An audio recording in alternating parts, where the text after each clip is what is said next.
بسم اللہ الرحمن الرحیم۔ السلام علیکم، میں ہوں عمران احمد اور آپ دیکھ رہے ہیں میرا YouTube channel AIO audio books. پیش خدمت ہے اس کتاب کا ایک اور حصہ، تو چلیے شروع کرتے ہیں۔ علاؤالدین، کونیا، جون 1246۔ بخدا میں زندگی بھر میں کبھی اس قدر شرمندہ نہیں ہوا۔ یوں جیسے اپنے والد کو کسی کافر کے ساتھ گٹھ جوڑ کرتے دیکھنا شرم انگیز نہ تھا کہ اب مجھے والد کو سب کے سامنے رقص کرتے دیکھنے کی ذلت بھی برداشت کرنی پڑی۔ شہر بھر کے سامنے وہ خود کو کیسے اتنا بے عزت کر سکتے تھے؟ اس پر مستزاد میں یہ جان کر ہیبت زدہ رہ گیا کہ ناظرین میں کعبہ خانے کی ایک طوائف بھی موجود تھی۔ جب وہاں بیٹھا میں یہ سوچ رہا تھا کہ شمس تبریز سے میرے والد کی محبت ہمیں مزید کس قدر دیوانگی اور بربادی کا شکار کر سکتی ہے۔ زندگی میں پہلی مرتبہ مجھے یہ خواہش ہوئی کہ کاش میں کسی اور شخص کا بیٹا ہوتا۔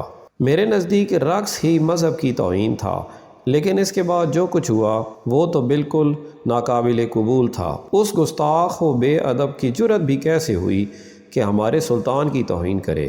وہ خوش قسمت تھا کہ خسرو نے اسے گرفتار کروا کر سولی چڑھانے کا حکم نہیں دیا۔ جب میں نے شیخ یاسین کو خسرو کے پیچھے باہر نکلتے دیکھا تو جان گیا کہ مجھے بھی ایسا ہی کرنا چاہیے۔ آخری بات جو میں چاہتا یہ ہوتی کہ شہر کے لوگ سمجھیں کہ میں اس کافر کا طرفدار تھا۔ ایک ہی بار سب کو دیکھ لینا چاہیے تھا کہ اپنے بھائی کے برعکس میں اپنے والد کے ہاتھوں میں کٹ پتلی نہیں تھا۔ اس شب میں گھر نہ گیا، میں چند دوستوں کے ہمراہ ارشاد کے گھر رک گیا۔ جذبات سے مغلوب ہم دن بھر کے واقعات کے بارے میں بات کرتے اور سوچتے رہے کہ آگے کیا کرنا چاہیے۔ اس شخص کا تمہارے والد پر برا اثر پڑا ہے، ارشاد نے تناؤ بھرے لہجے میں کہا، اور اب وہ تمہارے گھر کوئی طوائف بھی اٹھا لایا ہے۔ تمہیں اپنے خاندان کی نیک نامی کو بچانا ہوگا۔ علاؤالدین، میں وہاں کھڑا ان کی باتیں سنتا رہا۔ تکلیف دہ شرمندگی سے میرا وجود جیسے جل رہا تھا۔ ایک بات مجھ پر صاف واضح تھی، شمس تبریز نے ہمیں پریشانی کے سوا کچھ نہ دیا تھا۔ ہم نے متفقہ طور پر اس نتیجے کو اخذ کیا کہ شمس تبریز کو شہر چھوڑنا ہوگا، اگر مرضی سے نہیں تو بالجبر۔ اگلے روز میں اس عزم کے ساتھ گھر واپس پہنچا کہ شمس تبریز سے روبرو دو ٹوک بات کروں۔ مجھے وہ صحن میں تنہا بیٹھا نئے بجاتے ملا۔ اس کا سر جھکا ہوا تھا، آنکھیں بند تھیں اور پشت میری جانب تھی۔ اپنی موسیقی میں پوری طرح غرق، اسے میری موجودگی کی خبر بھی نہ ہوئی۔ میں کسی چوہے کی طرح دبے پاؤں اس کی طرف بڑھا تاکہ موقع سے فائدہ اٹھاتے ہوئے اس کا مشاہدہ کر سکوں اور اپنے دشمن کو بہتر طور پر جان سکوں۔ خاصی دیر بعد موسیقی رک گئی۔ شمس نے ہولے سے اپنا سر اٹھایا اور میری سمت دیکھے بغیر سپاٹ لہجے میں جیسے خود کلامی کرتے ہوئے بڑبڑایا، ارے علاؤالدین، تمہیں کیا چاہیے؟ میں ایک لفظ تک نہ بولا۔ بند دروازوں کے پیچھے دیکھنے کی اس کی صلاحیت سے واقف مجھے کوئی حیرانی نہ ہوئی کہ اپنے سر کے پیچھے بھی اس کی آنکھیں تھیں۔ کل تمہیں سماع پسند آیا؟ شمس تبریز نے آپ میری طرف رخ موڑتے ہوئے پوچھا۔ میرے خیال میں وہ موجب رسوائی تھا، میں نے فوراً جواب دیا۔ آؤ ذرا سیدھی باتیں نہ کر لیں۔ میں تمہیں بالکل پسند نہیں کرتا، کبھی بھی پسند نہیں کیا، اور میں تمہیں اپنے بابا کی نیک نامی مزید برباد کرنے نہیں دوں گا۔ نئے کو ایک طرف رکھتے شمس کی نگاہوں میں ایک شعلہ سا لپکا اور اس نے کہا، تو کیا یہی بات ہے؟ اگر مولانا رومی کی نیک نامی برباد ہو گئی تو لوگ تمہیں معزز و ممتاز شخص کے بیٹے کے طور پر عزت نہیں دیں گے؟ کیا تمہیں یہی بات ڈراتی ہے؟ اور عزم کہ میں اسے خود پر حاوی نہیں ہونے دوں گا۔ میں نے اس کی تلخ بات نظر انداز کر دی۔ پھر بھی کچھ کہنے میں مجھے ذرا دیر لگی۔ تم یہاں سے چلے کیوں نہیں جاتے؟ ہمیں سکون سے کیوں نہیں رہنے دیتے؟ تمہاری آمد سے پہلے ہم اچھے تھے، میں نے جواب دیا۔ میرے والد ایک قابل احترام عالم اور کنبے والے شخص ہیں، تم دونوں کے درمیان کچھ بھی ایک سا نہیں۔ اپنی گردن آگے نکالے، پوری توجہ کے عالم میں بھویں سکیڑے۔ شمس تبریز نے ایک گہری سانس بھری۔ اچانک ہی وہ بوڑھا اور کمزور دکھائی دیا۔ میرے ذہن میں اچانک اس خیال کا کوندا سا لپکا کہ اس سے پہلے کہ کوئی اسے بچانے آ سکتا، میں مار مار کر اس کا بھرکس نکال سکتا تھا۔ وہ خیال اس قدر دہشت انگیز اور بد اندیش تھا اور پھر بھی خوفناک حد تک ترغیب انگیز بھی کہ مجھے اپنی نگاہوں کا رخ بدلنا پڑا۔ جب میں نے دوبارہ اسے دیکھا تو شمس کو اپنا جائزہ لیتے پایا۔ اس کی نگاہ گرم جوش اور روشن تھی۔ کیا وہ میری سوچ پڑھ سکتا تھا؟ میرے بدن میں سر تا پیر سنسنی سی رینگ گئی۔ یوں جیسے مجھ میں ہزاروں سوئیاں گزر گئی ہوں اور میرے گھٹنے یوں کپ کپانے لگے جیسے میرا بوجھ اٹھانے سے قاصر ہوں۔ یہ ضرور کالا جادو رہا ہوگا۔ مجھے کوئی شبہ نہ تھا کہ شمس تبریز سفلی علوم میں ماہر تھا۔ تم مجھ سے خوف زدہ ہو علاؤالدین، شمس تبریز نے توقف کے بعد کہا۔ کیا تم جانتے ہو کہ تم مجھے کس کی یاد دلاتے ہو؟ بھینگے معاون کی۔ تم کس کی بات کر رہے ہو؟ میں نے کہا، یہ ایک کہانی ہے۔ کیا تمہیں قصے کہانیاں پسند ہیں؟ میں نے کندھے اچکائے۔ میرے پاس ان کے لیے فالتو وقت نہیں۔ شمس تبریز کے ہونٹوں پر تواضع بھری مسکراہٹ چمکی۔ کوئی شخص جس کے پاس قصے کہانیوں کے لیے وقت نہ ہو، ایسا شخص ہے جس کے پاس خدا کے لیے وقت نہیں۔ اس نے کہا، کیا تم جانتے نہیں کہ خدا بہترین داستان گو ہے؟ اور میرے جواب میں کچھ کہنے کا انتظار کیے بغیر اس نے مجھے یہ کہانی سنائی۔ ایک دفعہ کا ذکر ہے کہ کسی کاریگر کا تلخ مزاج معاون بالکل بھینگا تھا۔ اس معاون کو ہمیشہ دوہری اشیاء دکھائی دیتی تھیں۔ ایک روز کاریگر نے اسے گودام سے شہد کا مرتبان اٹھا لانے کا کہا۔ معاون خالی ہاتھ واپس آیا۔ لیکن آفندی، وہاں تو شہد کے 2 مرتبان ہیں، اس نے شکایت کی۔ میں کون سا مرتبان لاؤں؟ کاریگر اپنے معاون کو بخوبی جانتا تھا، اس لیے اس نے کہا، تم ایک مرتبان کو توڑ دو اور دوسرا میرے لیے اٹھا لاؤ۔ افسوس معاون اس قدر خار دماغ تھا کہ وہ ان الفاظ میں چھپی حکمت سمجھ نہ پایا۔ اس نے وہی کیا جو کہا گیا تھا۔ اس نے ایک مرتبان توڑ ڈالا اور یہ دیکھ کر حیرت زدہ رہ گیا کہ دوسرا مرتبان بھی ٹوٹ گیا تھا۔ تم مجھے کیا بتانے کی کوشش کر رہے ہو؟ میں نے پوچھا۔ شمس کے سامنے اپنے غصے کو عیاں کرنا ایک فاحش غلطی تھی، لیکن میں خود پر قابو نہ رکھ سکا۔ تم اور تمہاری کہانیاں، لعنت ہو، کیا تم کبھی سیدھی طرح بات نہیں کر سکتے؟ مگر یہ بالکل واضح ہے علاؤالدین، میں تمہیں بتا رہا ہوں کہ بھینگے معاون کی طرح تم بھی دوہری اشیاء دیکھتے ہو۔ شمس تبریز نے کہا، تمہارے والد اور میں ایک ہیں۔ اگر تم مجھے توڑو گے تو تم انہیں بھی توڑ دو گے۔ میرے والد اور تم میں کچھ بھی مشترک نہیں۔ میں نے جوابی وار کیا، دوسرا مرتبان توڑ کر میں پہلے مرتبان کو آزاد کروا لوں گا۔ میں غصے اور خفگی سے اس قدر بھرا ہوا تھا کہ میں نے اپنے الفاظ کے نتائج پر غور ہی نہ کیا۔ تب نہیں، بہت بعد تک بھی نہیں، تب تک نہیں جب تک بہت تاخیر نہ ہو گئی۔ شمس، کونیا، جون 1246۔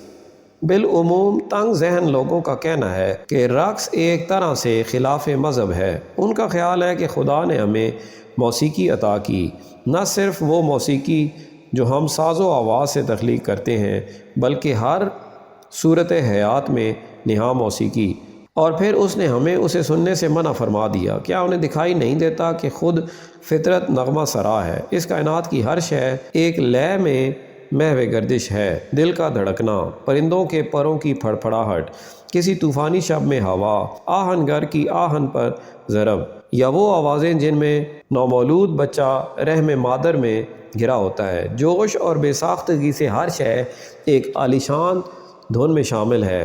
رقص درویشاں بھی اسی ابدی زنجیر کی ایک کڑی ہے، بالکل جیسے ایک قطرے میں پورا کلزم سما جاتا ہے۔ ہمارا رقص اس کائنات کے اسرار کی عکاسی کرتا ہے اور انہیں ڈھانپتا بھی ہے۔ سماع سے خاصی دیر پہلے مولانا رومی اور میں مراقبے کی غرض سے ایک پرسکون کمرے میں موجود تھے۔ وہ اچھے درویش بھی ہمارے ہمراہ تھے جنہیں اس شب سماع میں شریک ہونا تھا۔ ہم نے ساتھ وضو کیا اور نماز ادا کی، پھر ہم نے اپنے مخصوص لبادے زیب تن کیے۔ لباس کے انتخاب کے بارے میں ہم پہلے ہی بات کر چکے تھے اور ہم نے سادہ کپڑے اور خاکی اور بے کیف رنگوں کا انتخاب کیا تھا۔ شہد رنگ ٹوپی لوح مزار کی علامت تھی، لمبا سفید چگا کفن اور سیاہ فرغل قبر کی علامت تھے۔ ہمارا رقص ظاہر کرتا تھا کہ صوفیاء اپنی ذات کی نفی کیسے کرتے ہیں، مردہ جلد کی طرح۔ دالان میں چبوترے پر جانے سے پہلے مولانا رومی نے ایک نظم پڑھی، عارف 5 حواس سے فرار حاصل کر لیتا ہے اور 6 سمتوں اور ان سے ماورا کے متعلق تمہیں آگاہ کرتا ہے۔ ان جذبات کے ساتھ ہم تیار تھے۔ پہلے نئے کی صدا اٹھی، پھر مولانا روم ماہر رقص سمازن باشی کی حیثیت سے چبوترے پر آئے۔ ایک ایک کر کے سب درویشوں نے احتراماً سر جھکائے، ان کی پیروی کی۔ سب سے آخر میں آنے والا شیخ تھا۔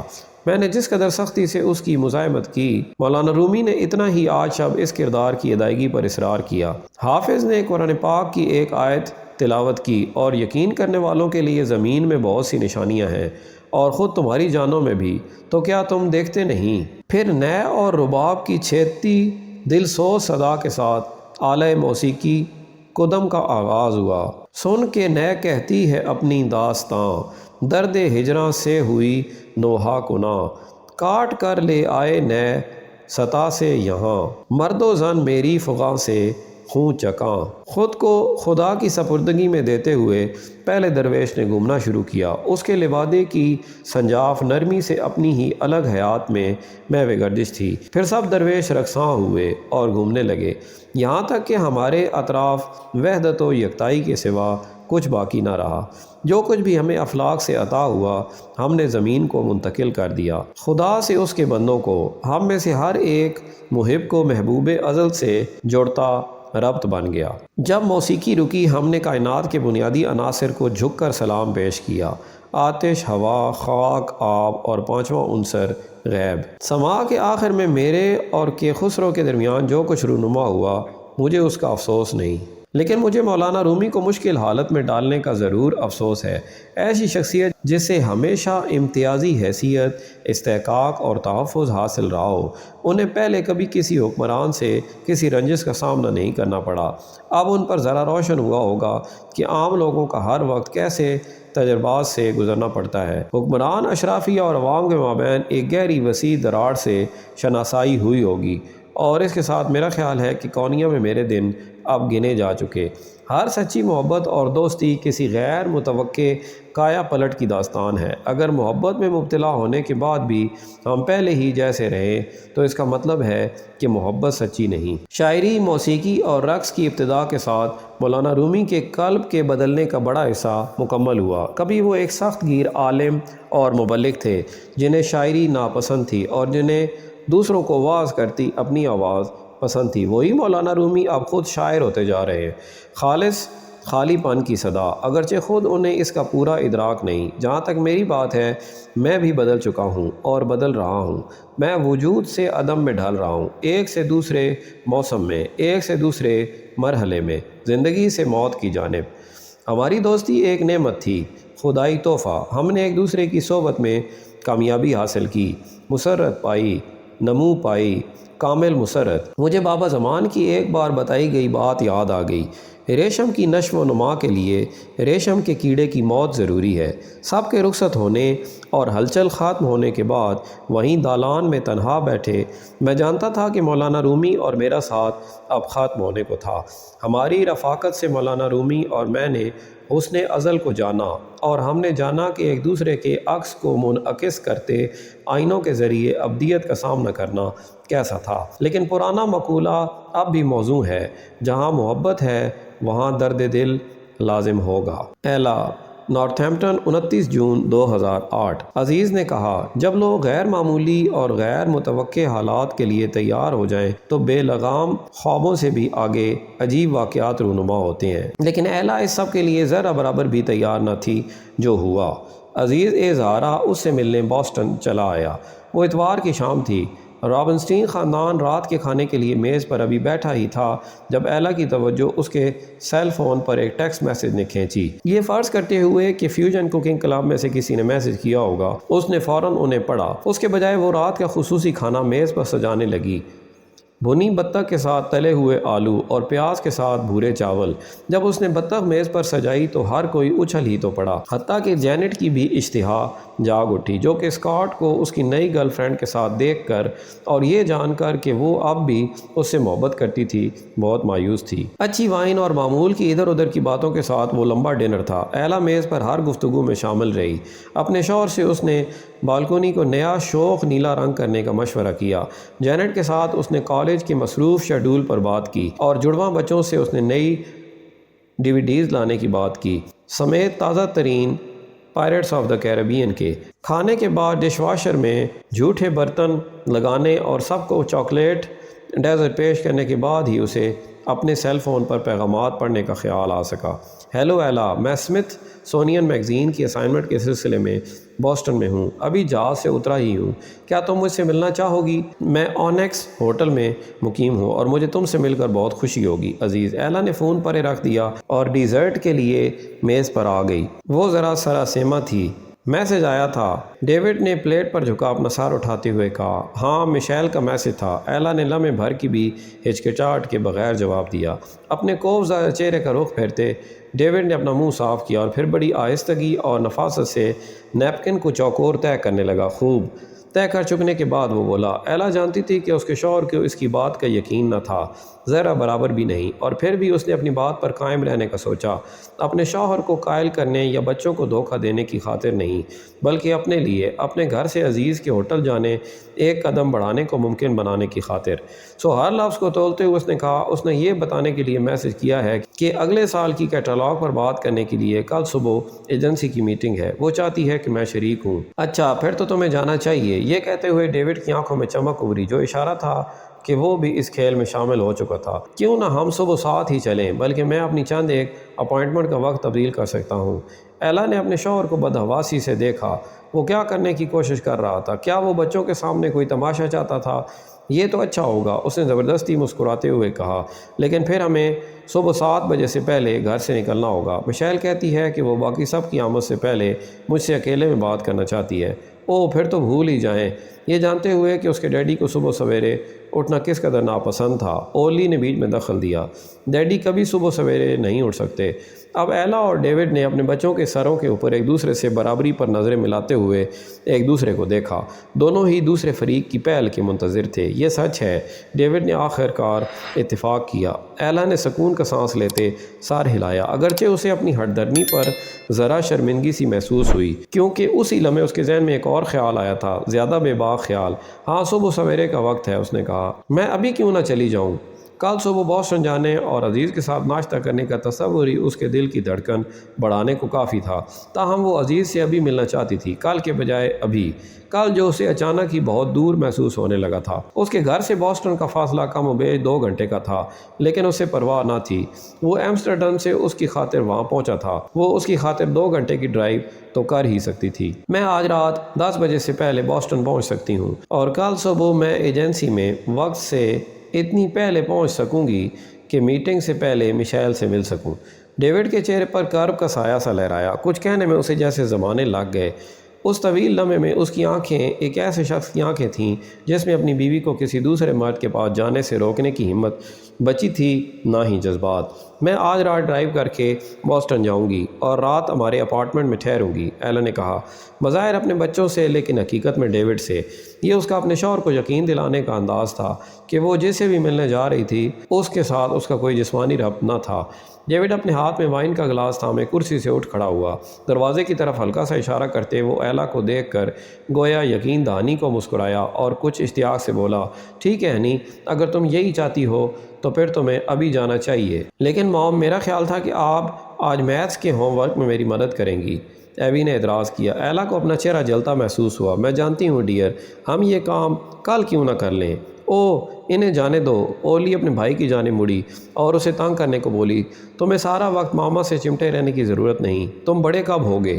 ایوی کی پیشانی پر بل پڑ گئے، لیکن اس نے مزید کچھ نہ کہا۔ اورلی اس کی حمایتی تھی، جینٹ کو کسی صورت کوئی پرواہ نہ تھی۔ یوں ایلا نے اپنا سیل فون اٹھایا اور تیزی سے اوپر چلی گئی۔ اپنے بیڈ روم کا دروازہ بند کرتے ہی اس نے خود کو بستر پر گرایا اور عزیز کو ٹیکسٹ میسج بھیجا، مجھے یقین نہیں آ رہا کہ تم یہاں ہو، میں 2 گھنٹے میں آنیکس میں ہوں گی۔ اس نے بڑھتی ہوئی گھبراہٹ سے اپنے فون کو گھورا اور میسج جاتے دیکھتی رہی۔ وہ کیا کر رہی تھی، لیکن سوچنے کا وقت بالکل نہ تھا۔ اگر آج رات پر اسے پچھتاوا ہونا تھا، جو اسے شک تھا کہ ہوگا ہی، تو وہ بعد میں پچھتا سکتی تھی۔ اب ضروری تھا کہ وہ جلدی کرتی۔ اسے نہانے، بال سکھانے، دانت صاف کرنے، لباس منتخب کرنے، اسے اتار کر دوسرا اور پھر تیسرا پہننے، بال بنانے، تھوڑا میک اپ کرنے، وہ چھوٹے ایئر رنگز تلاش کرنے جو اس کی نانی روت نے اسے 18ویں سالگرہ پر تحفے میں دیے تھے، اور پھر دوبارہ لباس بدلنے میں 20 منٹ لگے تھے۔ گہری سانس بھرتے اس نے پرفیوم لگایا، کیلوین کلین کا ایٹرنیٹی پرفیوم کی بوتل عرصے سے باتھ روم کی الماری میں منتظر تھی۔ ڈیوڈ کو کبھی بھی پرفیوم پسند نہ تھے۔ وہ کہتا تھا کہ عورتوں سے عورتوں کی اپنی خوشبو آنی چاہیے، ونیلا یا دارچینی کی نہیں۔ لیکن شاید یورپی مردوں کا خیال مختلف ہو، ایلا نے سوچا۔ کیا یورپ میں پرفیوم کو بڑی اونچی شے نہیں سمجھا جاتا؟ فارغ ہونے کے بعد اس نے آئینے میں نظر آتی عورت کے عکس کا تنقیدی نظروں سے جائزہ لیا۔ اس نے ایلا کو بتایا کیوں نہیں کہ وہ آ رہا تھا۔ اگر اسے علم ہوتا تو وہ ہیئر ڈریسر کے پاس جاتی، مینیکیور اور فیشل کرواتی اور شاید نیا ہیئر سٹائل ہی بنوا لیتی۔ کیا ہو اگر وہ عزیز کو پسند نہ آئے؟ کیا ہو اگر ان کی کیمسٹری نہ ملے اور اسے اتنی دور بوسٹن آنے پر پچھتاوا ہو۔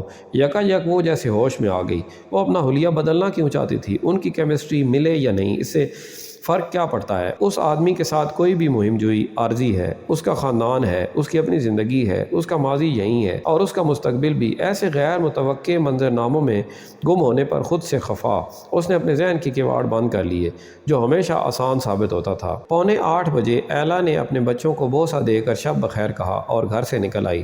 ڈیوڈ کہیں دکھائی نہ دیا۔ بوسٹن والے اپارٹمنٹ کی چابیاں اپنے ہاتھ میں چھنکاتے اپنی کار کی طرف بڑھتے۔ اس کا دماغ ابھی تک سکتے کی کیفیت میں تھا، لیکن اس کا دل تیزی سے دھڑک رہا تھا۔ حصہ پنجم، غیب، اشیاء جو اپنی عدم موجودگی میں موجود ہیں۔ سلطان ولد، کونیا، جولائی 1246۔ بمشکل سانس لیتے اور دشواری سے سیدھے کھڑے ہوتے ہوئے میرے والد میرے کمرے میں آئے۔ وہ اس شخص کا اب سایہ ہی لگ رہے تھے جو وہ کبھی ہوا کرتے تھے۔ ان کی آنکھوں کے نیچے سوجن اور سیاہ بدشگون حلقے تھے، یوں جیسے وہ رات بھر جاگتے رہے ہوں۔ لیکن جس چیز نے مجھے سب سے زیادہ حیران کیا یہ تھی کہ ان کی داڑھی سفید ہو چکی تھی۔ میرے بیٹے، میری مدد کرو، انہوں نے ایسی آواز میں کہا جو ان کی نہ لگتی تھی۔ میں دوڑ کر ان کے قریب گیا اور ان کا بازو تھام لیا۔ کچھ بھی بابا، آپ بس حکم کریں۔ وہ چند لمحے خاموش رہے، یوں جیسے اپنی کہی جانے والی بات کے بوجھ تلے کچلے جا رہے ہوں۔ شمس چلے گئے، وہ مجھے چھوڑ کر چلے گئے۔ مختصر ترین لمحے کو میں الجھن اور ایک عجیب طرح کے سکون میں گر گیا، لیکن اس پر میں نے کچھ نہ کہا۔ اگرچہ یہ بات افسردگی اور حیرانی بھری تھی، لیکن مجھے یہ بھی خیال آیا کہ ہو سکتا تھا اسی میں بہتری ہو۔ کیا زندگی اب آسان اور پرسکون نہ ہو جائے گی؟ میرے والد کے گزشتہ عرصے میں کئی دشمن بن گئے تھے اور یہ شمس تبریز کے باعث ہوا۔ میں چاہتا تھا کہ حالات ایسے ہی ہو جائیں جیسے ان کی آمد سے پہلے تھے۔ کیا علاء الدین کا کہنا ٹھیک ہو سکتا تھا؟ کیا ہم سب شمس تبریز کے بغیر ہی اچھے نہ تھے؟ مت بھولو کہ میرے نزدیک ان کی کیا اہمیت ہے۔ بابا نے یوں کہا جیسے میرے خیالات کو پڑھ لیا ہو۔ وہ اور میں ایک ہیں، بالکل جیسے چاند کا ایک رخ روشن اور دوسرا تاریک ہوتا ہے۔ شمس میرا غیر مطیع سرکش رخ ہے۔ شرمندہ ہوتے ہوئے میں نے سر ہلا دیا۔ میرا دل ڈوب سا گیا۔ میرے والد کو مزید کچھ کہنا نہ پڑا۔ میں نے ان کی نگاہوں میں اس قدر دکھ پہلے کبھی نہ دیکھا تھا۔ منہ میں میری زبان جیسے بوجھل ہو گئی۔ کچھ دیر تو میں کچھ بھی نہ بول پایا۔ میں چاہتا ہوں کہ تم شمس تبریز کو ڈھونڈو، یعنی اگر وہ تلاش کیا جانا چاہتے ہوں تو انہیں واپس لے آؤ۔ انہیں بتاؤ میرا دل کس قدر کرب میں ہے۔ میرے والد کی آواز سرگوشی میں ڈھل گئی۔ انہیں بتاؤ کہ ان کی جدائی میرے لیے جان لیوا ہے۔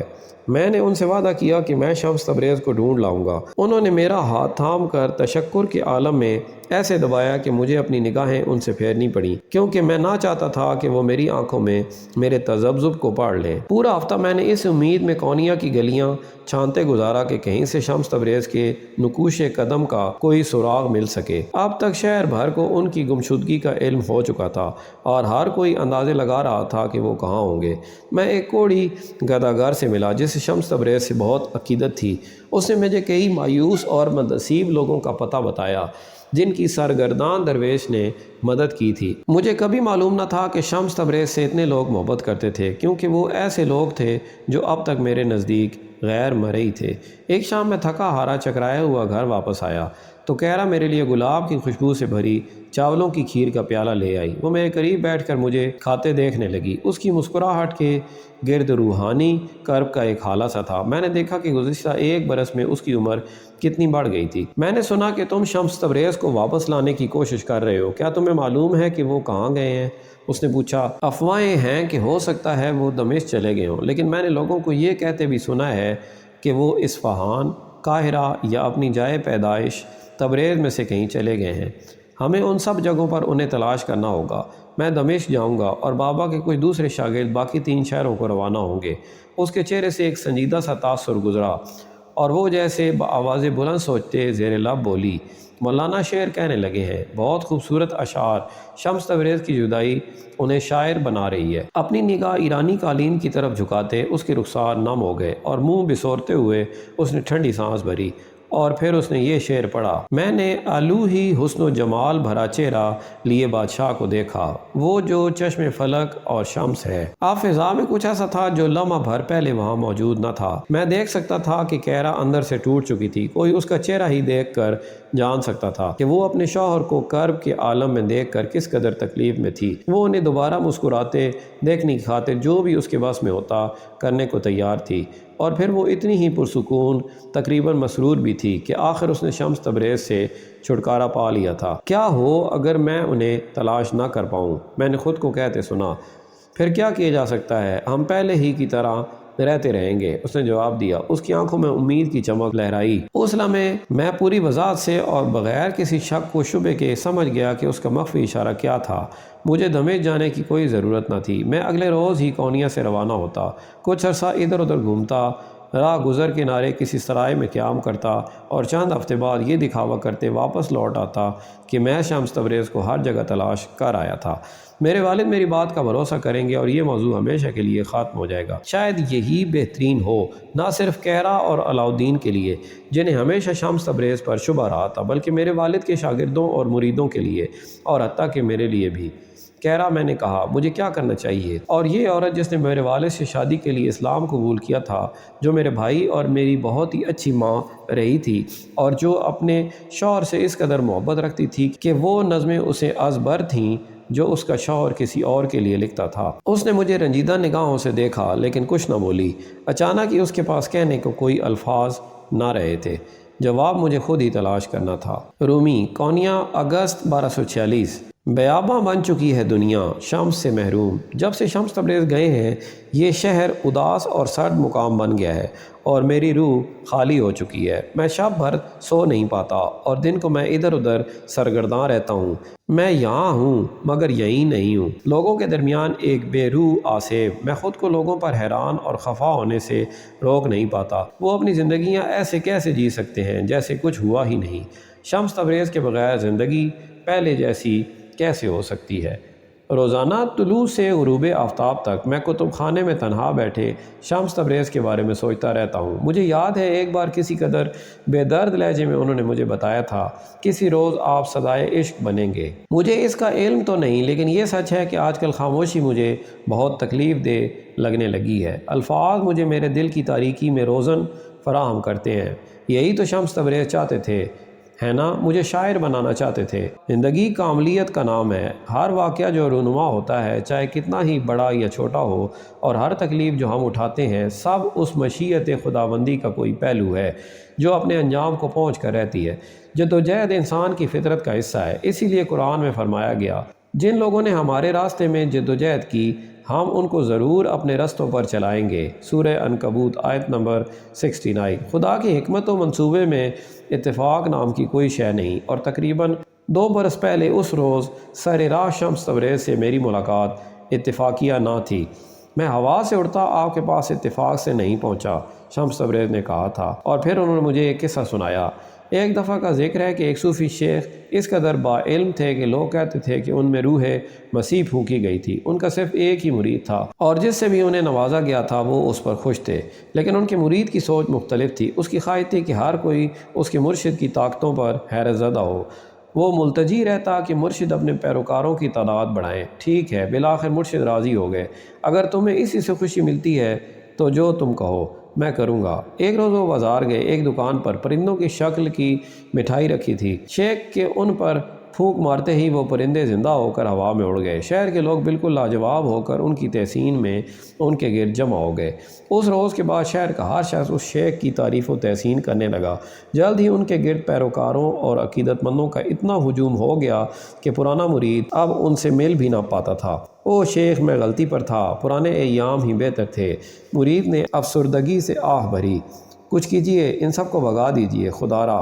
ٹھیک ہے، اگر اسی میں تمہاری خوشی ہے تو میں ان سب کو بھگا دوں گا۔ اگلے روز اپنے وعظ کے دوران شیخ کی ریا خارج ہو گئی۔ ان کے پیروکار ششدر رہ گئے، ایک ایک کر کے وہ مڑے اور باہر نکلتے چلے گئے، صرف ان کا پرانا مرید باقی رہ گیا۔ تم بھی دوسروں کی طرح چلے کیوں نہ گئے؟ شیخ نے پوچھا، اور مرید نے جواب دیا، میں پہلی ہوا چلنے پر آپ کے پاس نہیں آیا تھا، نہ ہی دوسری کے باعث چھوڑ کر جاؤں گا۔ شمس تبریز نے جو کچھ بھی کیا میری تکمیل کی خاطر کیا۔ شہر کے لوگ یہ کبھی نہیں سمجھ پائے۔ شمس تبریز نے جانتے بوجھتے افواہوں کے شعلوں کو ہوا دی، آسانی سے مشتعل ہونے والوں کو چھیڑا، اور ایسے الفاظ ادا کیے جو عام کانوں کو کفر محسوس ہوئے، جو لوگوں کو صدمہ پہنچاتے اور اشتعال دلاتے، حتیٰ کہ ان کو بھی جو ان سے محبت کرتے تھے۔ انہوں نے میری ساری کتابیں آپ برد کر دیں، مجھے مجبور کیا کہ وہ سب فراموش کر دوں جو میں جانتا تھا، اگرچہ سب نے سن رکھا تھا کہ وہ شیوخ اور علماء کو تنقید کا نشانہ بناتے تھے۔ کم ہی لوگ واقف تھے کہ وہ خود تفسیر کرنے کے کتنے قابل تھے۔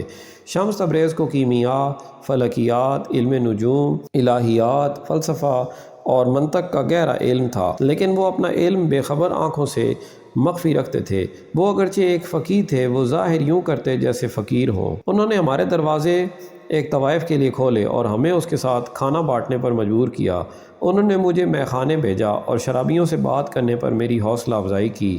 ایک مرتبہ انہوں نے مجھ سے اس مسجد کے سامنے بھیک منگوائی جہاں میں واعظ دیا کرتا تھا، یہ کہ میں خود کو کوڑی گداگار کی جگہ رکھ کر دیکھوں۔ پہلے تو انہوں نے مجھے میرے عقیدت مندوں سے دور کیا، پھر حکمران اشرافیہ سے۔ انہوں نے مجھے عام لوگوں میں اٹھنے بیٹھنے کا عادی بنایا۔ ان کی بدولت مجھے ان لوگوں کو جاننے کا موقع ملا دوسری صورت میں جن سے میرا ملنا کبھی نہ ہوتا۔ ان کے خیال میں بندے اور خدا کے درمیان موجود ہر بت کو گرانا لازم ہے، بشمول شہرت، دولت، رتبہ، حتیٰ کہ مذہب کے بتوں کو۔ شمس تبریز نے وہ سب زنجیریں کاٹ ڈالیں جو مجھے اس زندگی سے جوڑے ہوئے تھیں جس سے میں شناسا تھا۔ انہوں نے جہاں کہیں کوئی ذہنی حد بندی یا کوئی تعصب دیکھا، اس کا بڑی بہادری سے سامنا اور مقابلہ کیا۔ ان کے لیے میں آزمائشوں اور امتحانات، حالتوں اور مراحل سے گزرا، جن میں سے ہر کسی نے مجھے اپنے انتہائی وفادار پیروکاروں کی نگاہوں میں بھی ابتر بنا ڈالا۔ پہلے میرے بہت سے عقیدت مند تھے، اب مجھے سامعین کی ضرورت ہی نہیں۔ ایک کے بعد ایک ضرب لگا کر شمس تبریز میری نیکنامی کا بت توڑنے میں کامیاب رہے۔ ان کے سبب مجھے دیوانگی کی قدر ہوئی اور میں نے تنہائی، بے بسی، تہمت، خلوت نشینی اور آخر میں شکستہ دلی کے ذائقے کو جانا۔ جو کچھ بھی تمہیں منافع بخش لگے اس سے دور بھاگو۔ زہر پیو اور آب حیات کو پرے کر دو، تحفظ کو ترک کر دو اور وحشت انگیز مقامات پر رہو۔ اپنی نیکنامی کو جھٹک دو، بے عزت اور بے حیا بن جاؤ۔ آخر میں کیا ہم سب ہی آزمائشوں سے نہیں گزرتے؟ ہر روز، ہر گزرتے لمحے کے ساتھ خدا ہم سے پوچھتا ہے، کیا تمہیں وہ عہد الست یاد ہے جو ہم نے تمہیں اس جہان میں بھیجنے سے قبل کیا تھا؟ کیا تم میرے خزانے کے انکشاف میں اپنے کردار کو سمجھتے ہو؟ بیشتر اوقات ہم ایسے سوالات کے جواب دینے کو تیار نہیں ہوتے، وہ بہت دہشت انگیز ہوتے ہیں، لیکن خدا صابر ہے، وہ بار بار پوچھتا ہے۔ اور اگر یہ درد دل بھی کسی آزمائش کا حصہ ہے تو میری واحد آرزو یہ ہے کہ میں اس کے آخر میں شمس کو پاؤں۔ میری کتابیں، خطبے اور خاندان، دولت یا نام، میں ان کا چہرہ صرف ایک بار اور دیکھنے کی خاطر کچھ بھی اور سب کچھ چھوڑنے کو تیار ہوں۔ اگلے روز کیرا نے کہا کہ میں نہ چاہتے ہوئے بھی شاعر ہوتا جا رہا ہوں، اگرچہ میں نے شعراء کو ایسا پسند کبھی نہیں کیا۔ مجھے یہ سن کر حیرت نہ ہوئی، کوئی اور وقت ہوتا تو میں اس کی کہی بات پر اعتراض کرتا، لیکن اب نہیں۔ میرے منہ سے بلا ارادہ اور بے اختیار مصرع ادا ہوتے ہیں اور انہیں سن کر کوئی بھی یہ نتیجہ اخذ کر سکتا ہے کہ میں بلا شبہ شاعر ہو گیا ہوں، زبان کا سلطان۔ لیکن جہاں تک میں سچ بیان کر سکتا ہوں، یہ نظمیں میری نہیں، میں ان حروف کی محض ایک سواری ہوں جو میرے منہ میں رکھ دیے گئے ہیں، کسی قلم کی طرح جو وہی الفاظ لکھتا ہے جنہیں تحریر کرنے کا اسے حکم دیا جاتا ہے، یا اس بانسری کی طرح جس سے وہی دھن نکلتی ہے جو اس میں پھونکی جاتی ہے۔ میں بھی بس اپنا کردار نبھا رہا ہوں۔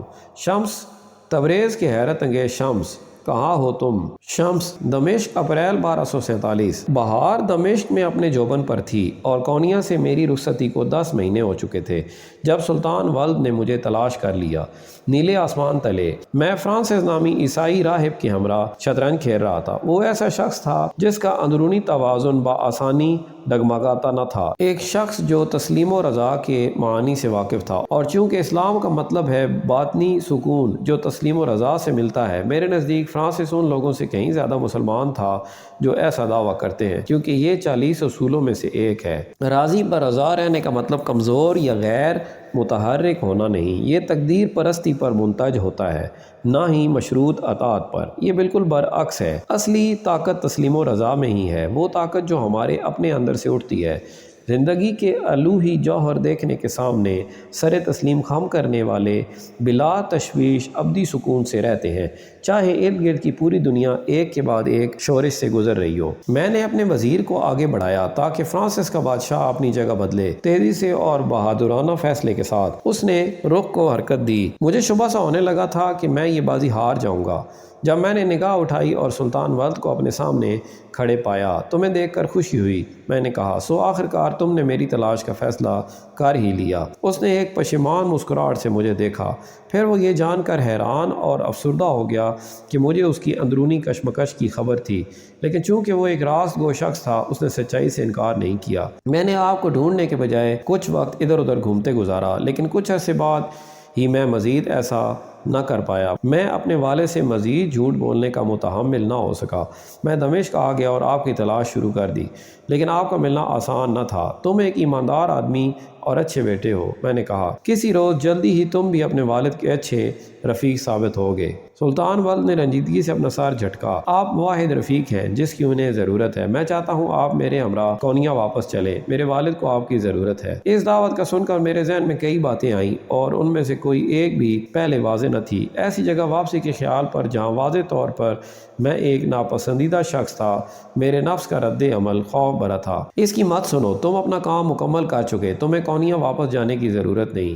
یاد کرو کہ بابا زبان نے تمہیں کیا بتایا تھا، یہ بے حد خطرناک ہے۔ اگر تم دوبارہ اس شہر گئے تو پھر کبھی زندہ واپس نہ لوٹ سکو گے۔ میں دنیا کا سفر کرتے رہنا، نئے لوگوں سے ملنا اور نئے شہر دیکھنا چاہتا تھا۔ مجھے دمشق بھی پسند تھا اور اگلے موسم سرما تک میں بآسانی یہاں ٹھہر سکتا تھا۔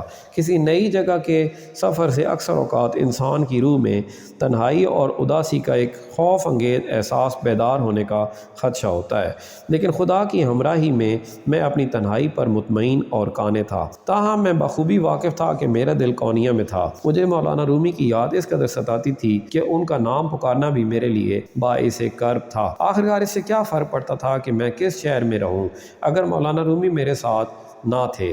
وہ جہاں کہیں تھے وہی میرا قبلہ تھا۔ میں نے شطرنج کی بساط پر اپنے بادشاہ کو آگے بڑھایا۔ اپنی شہ مات کو دیکھ کر فرانسس کی آنکھیں پھیل گئیں، مگر زندگی کی طرح شطرنج میں بھی کچھ چالیں ایسی ہوتی ہیں جو آپ جیت کی خاطر چلتے ہیں اور کچھ ایسی چالیں ہوتی ہیں جو آپ صرف اس خاطر چلتے ہیں کہ وہی کرنا درست ہوتا ہے۔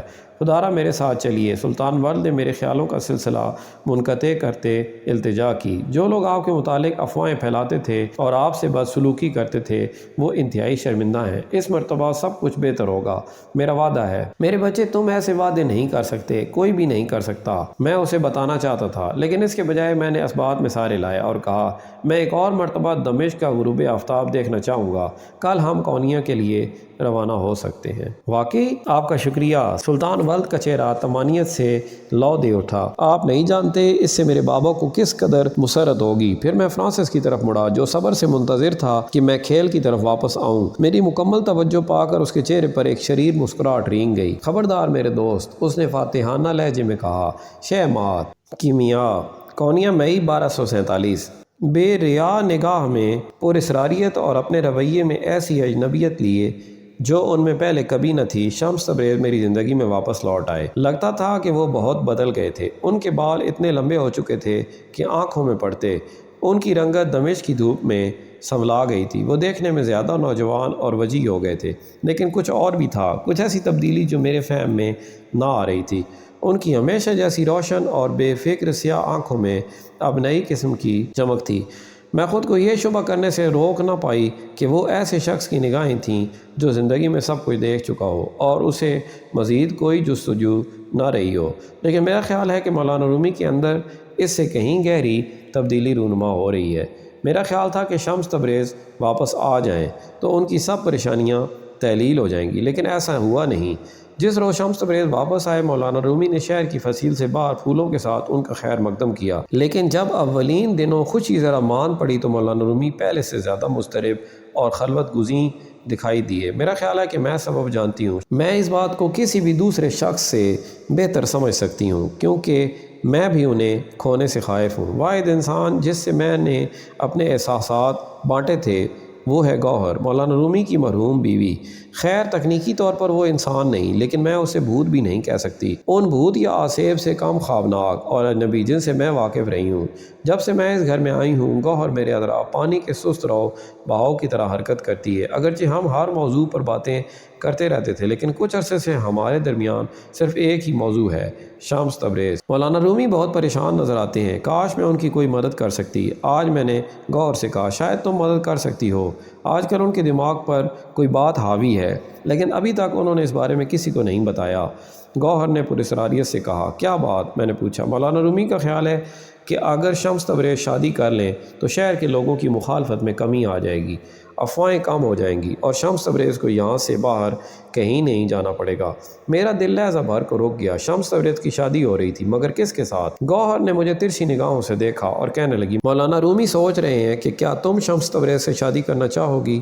میں حیران و ششدر رہ گئی۔ ایسا نہ تھا کہ شادی کا خیال کوئی پہلی بار میرے ذہن میں آیا تھا۔ اب 15 سال کی عمر میں جانتی تھی کہ میں شادی کی عمر کو پہنچ چکی تھی، لیکن میں یہ بھی جانتی تھی کہ لڑکیاں شادی کے بعد ہمیشہ کے لیے بدل جاتی ہیں، ان کی نگاہ بدل جاتی ہے اور وہ نیا رویہ سیکھ لیتی ہیں، اس حد تک کہ لوگ ان سے مختلف طور پر برتاؤ کرنے لگتے ہیں۔ حتیٰ کہ ننھے بچے بھی کسی شادی شدہ اور غیر شادی شدہ لڑکی میں فرق بتا سکتے ہیں۔ گوہر نرمی سے مسکرائی اور میرا ہاتھ تھام لیا۔ وہ جان گئی تھی کہ مجھے شادی سے گھبراہٹ ہو رہی تھی، شمس تبریز سے شادی پر نہیں۔ اگلے روز سپہر میں مولانا رومی سے ملنے گئی تو انہیں تحفۃ التحافت کے مطالعے میں گم پایا۔ بتاؤ کیمیا، انہوں نے محبت سے کہا، میں تمہارے لیے کیا کر سکتا ہوں؟ جب میرے بابا مجھے آپ کے پاس لائے تھے تو آپ نے انہیں کہا تھا کہ کوئی لڑکی اتنی اچھی طالب علم نہیں بن سکتی جتنا کہ کوئی لڑکا، کیونکہ اسے شادی کرنا اور بچے پالنا ہوتے ہیں۔ کیا آپ کو یاد ہے؟ بالکل مجھے یاد ہے، مولانا رومی نے اپنی بادامی آنکھوں میں تجسس بھرے جواب دیا۔ اس روز میں نے خود سے عہد کیا تھا کہ میں کبھی بھی شادی نہیں کروں گی تاکہ میں ہمیشہ آپ کی شاگرد رہوں۔ میں نے کہا، میری آواز اس بات کے بوجھ تلے لرز رہی تھی جو میں کہنے جا رہی تھی، لیکن شاید ایسا ممکن ہے کہ شادی ہو جائے اور مجھے یہ گھر بھی نہ چھوڑنا پڑے۔ میرا مطلب ہے اگر میری شادی کسی ایسے سے ہو جائے جو یہیں رہتا ہو۔ کیا تم مجھے یہ بتا رہی ہو کہ تم علاؤالدین سے شادی کرنا چاہتی ہو؟ مولانا رومی نے پوچھا۔ علاؤالدین؟ میں نے حیرت کے عالم میں دہرایا، لیکن انہیں یہ خیال بھی کیسے آیا کہ میں علاؤالدین سے شادی کرنا چاہتی ہوں؟ وہ میرے لیے بھائی جیسا ہے۔ مولانا رومی نے یقیناً میری حیرانی بھانپ لی ہوگی۔ کچھ عرصے پہلے علاؤالدین میرے پاس آیا تھا اور اس نے تمہارا ہاتھ مجھ سے مانگا تھا، انہوں نے بتایا۔ میں نے گہری سانس بھری۔ میں جانتی تھی کہ مناسب نہ تھا کہ کوئی لڑکی ایسے معاملات پر زیادہ سوال کرتی، لیکن میں مزید جاننے کے لیے بے چین تھی۔ اور آپ نے کیا کہا آفندی؟ میں نے اسے بتایا کہ مجھے پہلے تم سے پوچھنا ہوگا، مولانا رومی نے جواب دیا۔ آفندی، میں نے بتدریج دھیمے پڑتے لہجے میں کہا، میں یہ بتانے آئی ہوں کہ میں شمس تبریز سے شادی کرنا چاہتی ہوں۔ مولانا رومی نے بے یقینی سے مجھے دیکھا۔ کیا تمہیں اس بات کا یقین ہے؟ یہ کئی طرح سے بہتر ہوگا، میں نے کہا۔ میرے اندر مزید کچھ کہنے کی ضرورت اور ضرورت سے زیادہ بولنے کے پچھتاوے میں ایک کشمکش جاری تھی۔ شمس تبریز ہمارے خاندان کا حصہ بن جائیں گے اور انہیں دوبارہ یہاں سے کہیں جانا نہیں پڑے گا۔ تو کیا تم اس وجہ سے ان سے شادی کرنا چاہتی ہو، یہاں قیام میں ان کی مدد کی خاطر؟ مولانا رومی نے پوچھا۔ نہیں، میں نے کہا، میرا مطلب ہے ہاں، لیکن صرف یہی بات نہیں۔ میرا ماننا ہے کہ شمس تبریز میرا نصیب ہے۔ میں کسی کے سامنے بس اسی قدر اعتراف کر سکتی تھی کہ میں شمس تبریز سے محبت کرتی تھی۔ شادی کی خبر سب سے پہلے کیرا نے سنی۔ ششدر خاموشی میں ایک شکستہ دل مسکراہٹ کے ساتھ اس نے اس خبر کا خیر مقدم کیا، لیکن جیسے ہی ہم گھر میں اکیلے رہ گئے وہ مجھ سے سوالات پوچھنے لگی۔ کیا تمہیں یقین ہے کہ تم ایسا ہی چاہتی ہو؟ تم صرف مولانا رومی کی مدد کی خاطر ایسا نہیں کر رہی ہے نا؟ اس نے کہا، تم اتنی کم عمر ہو، تمہارا نہیں خیال کہ تمہیں اپنے کسی ہم عمر سے شادی کرنی چاہیے؟ شمس تبریز کہتے ہیں محبت میں حدیں دھندلا جاتی ہیں، میں نے اسے بتایا۔ کیرا نے آواز بلند آہ بھری، میری بچی، کاش یہ سب اتنا ہی سادہ ہوتا۔ اس نے اپنے بالوں کی لڑ سرپوش میں اڑستے تبصرہ کیا۔ شمس سرگرداں درویش ہے، ایک سرکش انسان۔ اس جیسے مرد خانگی زندگی کے عادی نہیں ہوتے اور وہ کبھی اچھے شوہر ثابت نہیں ہوتے۔ کوئی بات نہیں، وہ بدل سکتے ہیں، میں نے مضبوط لہجے میں گویا بات ختم کی۔ میں انہیں اتنی محبت اور مسرتیں دوں گی کہ انہیں بدلنا ہی ہوگا، وہ ایک اچھے شوہر اور باپ بننا سیکھ جائیں گے۔ یہ ہماری گفتگو کا اختتام تھا۔ میرے چہرے پر کیرا نے جو بھی دیکھا اس کے بعد مزید کوئی اعتراضات نہ بچے تھے۔ وفور مسرت سے اور پر عزم محسوس کرتے ہوئے اس شب میں بڑے سکون سے سوئی۔ مجھے علم نہ تھا کہ میں ایسی سب سے عام اور انتہائی تکلیف رساں غلطی کرنے جا رہی تھی جو ہر زمانے میں عورتیں کرتی آئی ہیں، اپنی سادہ لوحی میں یہ خیال کر لینا کہ اپنی محبت سے وہ ان مردوں کو تبدیل کر سکتی ہیں جن سے وہ محبت کرتی ہیں۔ کیرا کونیا مئی 1247۔ بات کرنا اور محبت جیسے گہرے اور نازک موضوع پر بات کرنا یوں ہے جیسے طوفانی ہوا کو گرفت میں لینے کی کوشش کرنا۔ آپ محسوس کر سکتے ہیں کہ وہ طوفانی ہوا کیا تباہی لانے کو ہے، لیکن اس کی شدت کو کم کرنے کا کوئی طریقہ نہیں۔ پھر میں نے کیمیا سے مزید کوئی سوال نہ کیا، اس لیے نہیں کہ میں اس کے جوابات پر قائل ہو گئی تھی، بلکہ اس لیے کہ مجھے اس کی آنکھوں میں محبت گزیدہ عورت دکھائی دے گئی تھی۔ میں نے اس شادی پر مزید سوال اٹھانا بند کر دیے، اسے زندگی کی عجیب چیزوں کی طرح قبول کرتے ہوئے جن پر میرا کوئی اختیار نہ تھا۔ ماہ رمضان تیزی اور مصروفیت سے گزر گیا، مجھے اس معاملے پر دوبارہ سوچنے کا وقت نہ ملا۔ عید اتوار کے روز آئی، اس کے 4 روز بعد ہم نے کیمیا کو شمس تبریز سے بیاہ دیا۔ شادی سے 1 روز قبل شام کچھ ایسا ہوا جس نے میرا سارا مزاج ہی بدل دیا۔ میں باورچی خانے میں اکیلی بیٹھی گوندا آٹا اور بیلن لیے مہمانوں کے لیے روٹیاں بنا رہی تھی۔ اچانک بغیر سوچے کہ میں کیا کر رہی ہوں، میں گوندا آٹا لے کر اس سے ایک شبیہ بنانے لگی۔ میں نے مقدس مریم کا چھوٹا سا مجسمہ بنایا، میری مقدس ماں مریم۔ چاقو کی مدد سے میں نے لمبا لبادہ اور چہرہ تراشا، پرسکون اور شفیق چہرہ۔ میں اس سب میں اس قدر مگن تھی کہ مجھے بالکل احساس نہ ہوا کہ میرے عقب میں کوئی آ کھڑا ہوا تھا۔ یہ کیا ہے جو تم بنا رہی ہو کیرا؟ میرے سینے میں میرا دل جیسے اچھل پڑا۔ پیچھے مڑ کر دیکھنے پر مجھے شمس تبریز دروازے میں کھڑے استفہامیہ نگاہوں سے خود کو دیکھتے ملے۔ مجھے آٹے کو چھپانے کا خیال آیا، لیکن دیر ہو چکی تھی۔ شمس تبریز تشت کے قریب چلے آئے اور آٹے سے بنی شبیہ دیکھنے لگے۔ کیا یہ مریم ہے؟ انہوں نے پوچھا، اور میرے کوئی جواب نہ دینے پر وہ چمکتے چہرے کے ساتھ میری جانب مڑے۔ یہ بہت خوبصورت ہیں، کیا تمہیں ان کی یاد ستاتی ہے؟ میں عرصہ قبل اسلام قبول کر چکی ہوں، میں ایک مسلمان عورت ہوں، میں نے روح کے پن سے جواب دیا۔ لیکن شمس تبریز نے اپنی بات یوں جاری رکھی جیسے انہوں نے سنا ہی نہ ہو۔ شاید تم سوچتی ہو کہ اسلام میں مریم جیسی کوئی خاتون شخصیت کیوں نہیں؟ یقیناً حضرت عائشہ ہیں اور بے شک حضرت فاطمہ ہیں، لیکن تم سوچ سکتی ہو کہ یہ ایک سی بات نہیں۔ نہ جانتے ہوئے کہ کیا کہوں، مجھے بے چینی محسوس ہوئی۔ کیا میں تمہیں ایک قصہ سنا سکتا ہوں؟ شمس تبریز نے پوچھا، اور پھر یہ تھا جو انہوں نے مجھے سنایا۔ ایک دفعہ 4 مسافر محو سفر تھے، ایک یونانی، ایک عرب، ایک ایرانی اور ایک ترک۔ کسی چھوٹے سے قصبے پہنچنے پر انہوں نے کچھ کھانے کو خریدنے کا فیصلہ کیا۔ رقم چونکہ کم تھی سو ان کے پاس انتخاب زیادہ نہ تھا۔ ہر ایک نے کہا کہ اس کے دماغ میں دنیا کے بہترین کھانے تھے۔ جب پوچھا گیا کہ کیا، تو ایرانی بولا انگور، یونانی نے کہا اسٹیفلون، عرب کہنے لگا امب اور ترک بولا ازدم۔ ایک دوسرے کی زبان سے اجنبی ہونے کے باعث وہ آپس میں تکرار کرنے لگے۔ ہر گزرتے لمحے کے ساتھ زیادہ برہم اور تلخ ہوتے ہوئے وہ آپس میں جھگڑتے رہے، یہاں تک کہ اتفاق سے قریب سے گزرتے ایک درویش نے مداخلت کی۔ جمع شدہ رقم سے درویش انگور خرید لایا، پھر اس نے انگوروں کو ایک برتن میں ڈال کر کچلا۔ اس نے رس مسافروں کو پلا دیا اور چھلکے پھینک دیے، کیونکہ اہم شے پھل کا ساتیہ جوہر تھا، اس کی بیرونی ظاہری صورت نہیں۔ عیسائی، یہودی اور مسلمان ان مسافروں کی طرح ہیں جہاں لوگ ظاہری صورت پر جھگڑتے ہیں۔ صوفی اور درویش کو اصل جوہر کی طلب ہوتی۔ شمس تبریز نے مجھے ایسی مسکراہٹ سے دیکھا جو اس جوش و خروش کا اظہار کرتی تھی کہ جس سے متاثر نہ ہونا مشکل تھا۔ میں یہ کہنے کی کوشش کر رہا ہوں کہ کوئی سبب نہیں کہ تم مقدس مریم کی کمی محسوس کرو، کیونکہ تمہیں انہیں چھوڑنے کی ضرورت ہی نہیں۔ کسی مسلمان عورت کی حیثیت سے تم اب بھی خود کو ان سے منسوب محسوس کر سکتی ہو۔ میرا نہیں خیال کہ یہ ٹھیک ہوگا۔ میں ہکلا سی گئی، میں نہیں دیکھتا کہ آخر کیوں نہیں؟ مذاہب دریاؤں کی مانند ہیں، وہ سب ایک ہی سمندر کی جانب بہتے ہیں۔ مقدس مریم درد مندی، رحم، شفقت اور غیر مشروط محبت کی علامت ہے۔ وہ انفرادی بھی ہیں اور آفاقی بھی۔ ایک مسلمان عورت کی حیثیت سے بھی تم ان سے عقیدت رکھ سکتی ہو اور حتیٰ کہ اپنی بیٹی کو مریم نام دے سکتی ہو۔ میری کوئی بیٹی نہیں، میں نے کہا، ہو جائے گی۔ کیا آپ ایسا سمجھتے ہیں؟ میں یہ جانتا ہوں۔ مجھے یہ الفاظ سن کر جوش بھری خوشی ہوئی، لیکن زیادہ دیر نہ گزری کہ یہ جوش ایک اور احساس سے زائل ہو گیا، احساس یکجہتی، طمانینت اور ہم آہنگی کے ایک غیر معمولی لمحے کو بانٹتے ہم نے مقدس مریم کی اس شبیہ کو دیکھا۔ شمس تبریز کے لیے میرا دل نرم پڑ گیا، اور ان کی ہمارے گھر آمد کے بعد سے پہلی مرتبہ میں وہ کچھ دیکھنے قابل ہوئی جو مولانا رومی کو ان میں دکھائی دیا تھا، ایک کشادہ دل آدمی۔ پھر بھی مجھے اس بات میں شبہ تھا کہ وہ کیمیا کے لیے اچھے شوہر ثابت ہو سکیں گے۔ ایلا، بوسٹن، 29 جون 2008۔ جب تک ایلا ہوٹل پہنچی وہ اس قدر تناؤ میں تھی کہ ٹھیک سے کچھ سوچ بھی نہ سکی۔ لابی میں جاپانی سیاحوں کا ایک گروپ موجود تھا، وہ سب اپنی عمر کی 8ویں دہائی میں تھے اور سب کے بالوں کا انداز ایک سا تھا۔ دیواروں سے لٹکتی تصویروں کا جائزہ لیتے کہ اسے آس پاس لوگوں کی آنکھوں میں دیکھنا نہ پڑے۔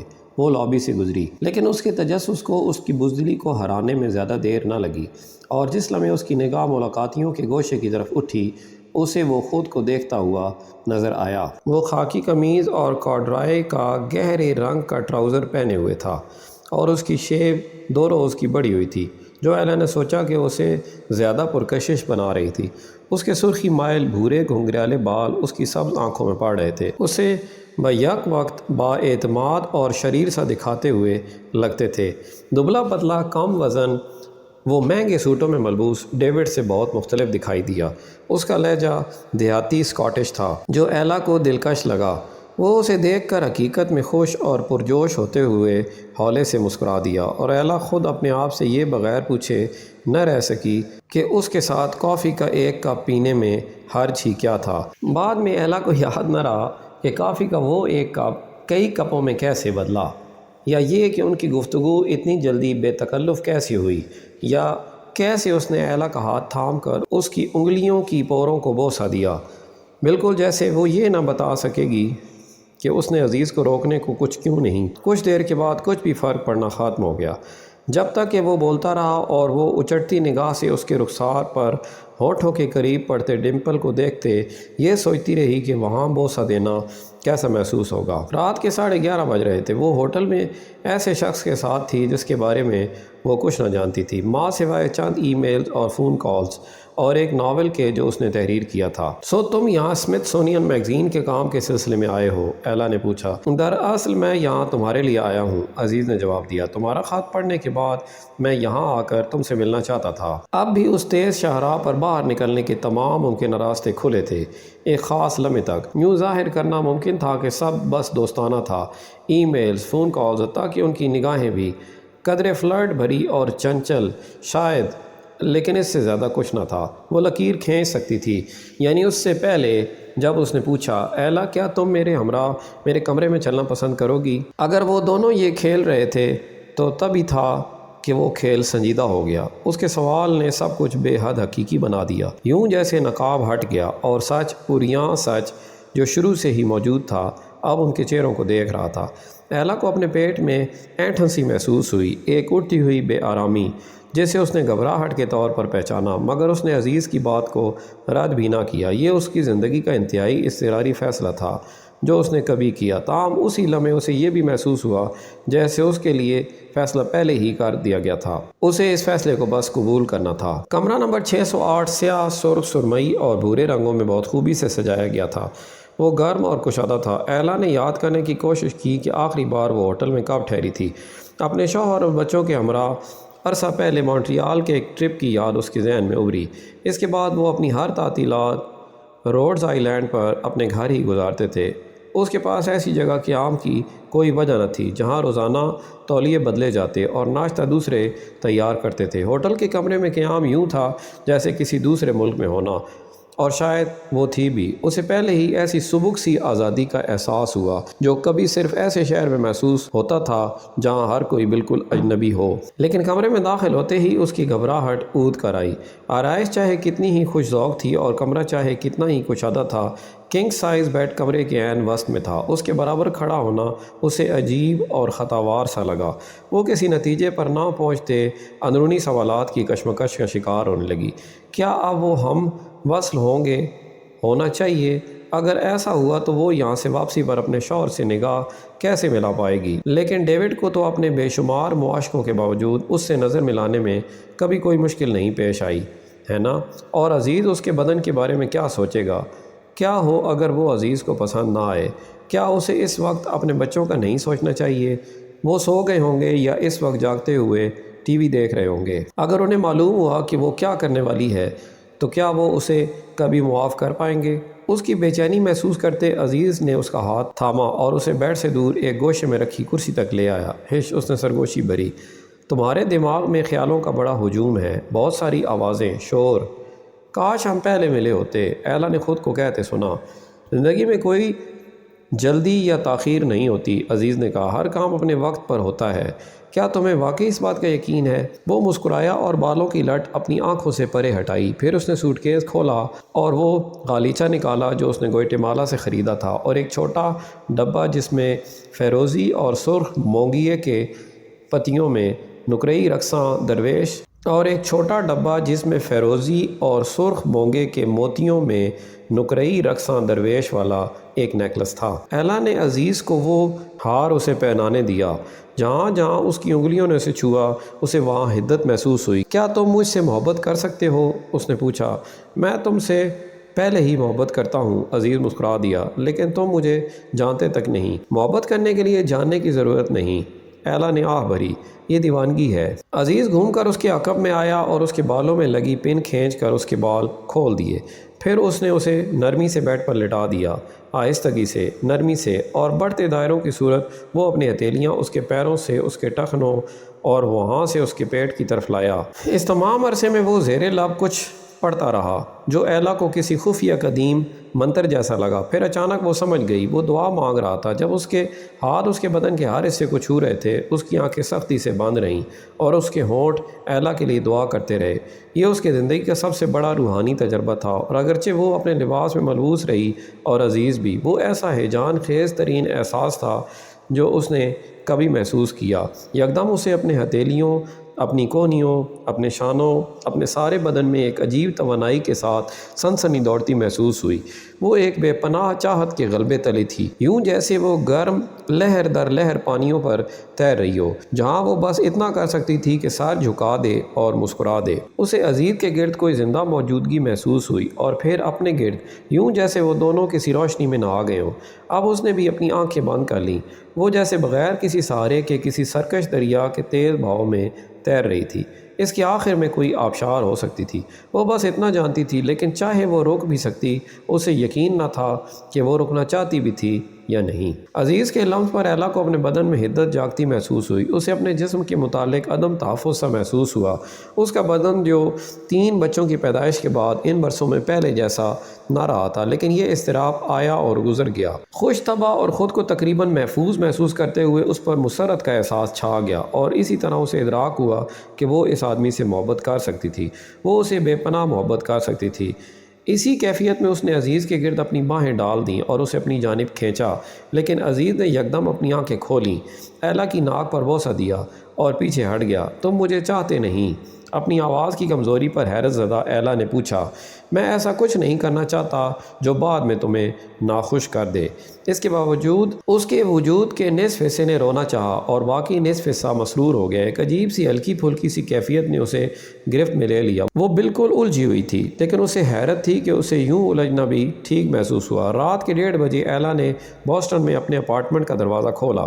وہ بیڈ پر سونے کے بجائے لیدر کے کاؤچ پر دراز ہو گئی، اس لیے نہیں کہ وہ جانتی تھی کہ اس کا شوہر وہاں دوسری عورتوں کو لاتا رہتا تھا، بلکہ اس لیے کہ اسے یوں ہی اچھا لگ رہا تھا، یوں جیسے یہ گھر کسی ہوٹل کے کمرے سے زیادہ اس کی ملکیت نہ تھا، یوں جیسے وہ یہاں مہمان تھی اور اس کی اصل ذات کہیں اور منتظر تھی۔ شمس کونیا، مئی 1247۔ بے انتہا حسین دلہن، تم رونا مت، اپنی ماں سے وداع ہو، بابا کو الوداع کہو، کل تم پرندوں کو چہچہاتے سنو گی، اگرچہ سب کچھ پہلے جیسا کبھی نہ ہوگا۔ ہماری شادی کی رات میں چپکے سے باہر سین میں نکل آیا اور کچھ دیر وہاں بیٹھا، گھر سے اٹھتی کئی دوسری آوازوں کے ساتھ ایک پرانے اناتولی گیت کی صدا سنتا رہا۔ ہنسی، موسیقی، ادھر ادھر کی باتیں، خواتین کی طرف گانے والیاں گاتی بجاتی رہیں۔ میں وہاں کھڑا بیک وقت سوچتا اور گنگناتا، کانپتا اور مبہوت محسوس کرتا رہا۔ میں نے گیت کے بولوں پر غور کیا۔ عورتیں شادی کی رات ہمیشہ اداسی بھرے گیت ہی کیوں گاتی تھیں؟ صوفیاء موت کو شادی سے ملاتے اور اپنی موت کے دن کا جشن خدا سے وصل کے طور پر مناتے۔ عورتیں بھی اگرچہ بالکل مختلف وجوہات کی بنا پر شادی کو موت سے ملاتیں، چاہے شادی خوشی سے ہی ہو رہی ہوتی۔ اداسی کی کوئی لہر ان پر چھا جاتی۔ شادی کے ہر جشن پر اس دوشیزہ کا ماتم ہوتا جسے جلدی ہی بیوی اور پھر ماں بن جانا تھا۔ مہمانوں کے رخصت ہونے کے بعد میں گھر آیا اور ایک خاموش گوشے میں مراقبہ کیا۔ پھر میں اس کمرے میں چلا آیا جہاں کیمیا میری منتظر تھی۔ میں نے اسے سنہری دھاگوں سے تزئین شدہ سفید لباس پہنے بستر پر بیٹھے پایا۔ اس کے بالوں کی چوٹیاں بنا کر انہیں موتیوں سے سجایا گیا تھا۔ اس کے تاثرات دیکھنا ناممکن تھا کیونکہ اس کا چہرہ موٹے سرخ نقاب میں چھپا ہوا تھا۔ کھڑکی کے پاس ٹمٹماتی شمع کے سوا کمرے میں کوئی روشنی نہ تھی۔ دیوار پر آویزاں آئینے کو مخملین کپڑے سے ڈھانپا گیا تھا کیونکہ شادی کی رات دلہن کا آئینے میں اپنا عکس دیکھنا بدشگونی سمجھا جاتا تھا۔ ہمارے بستر کے سرہانے ایک انار اور چاقو رکھا تھا تاکہ ہم پھل کھا سکیں اور اس کے دانوں کی تعداد کے برابر ہمارے بچے ہوں۔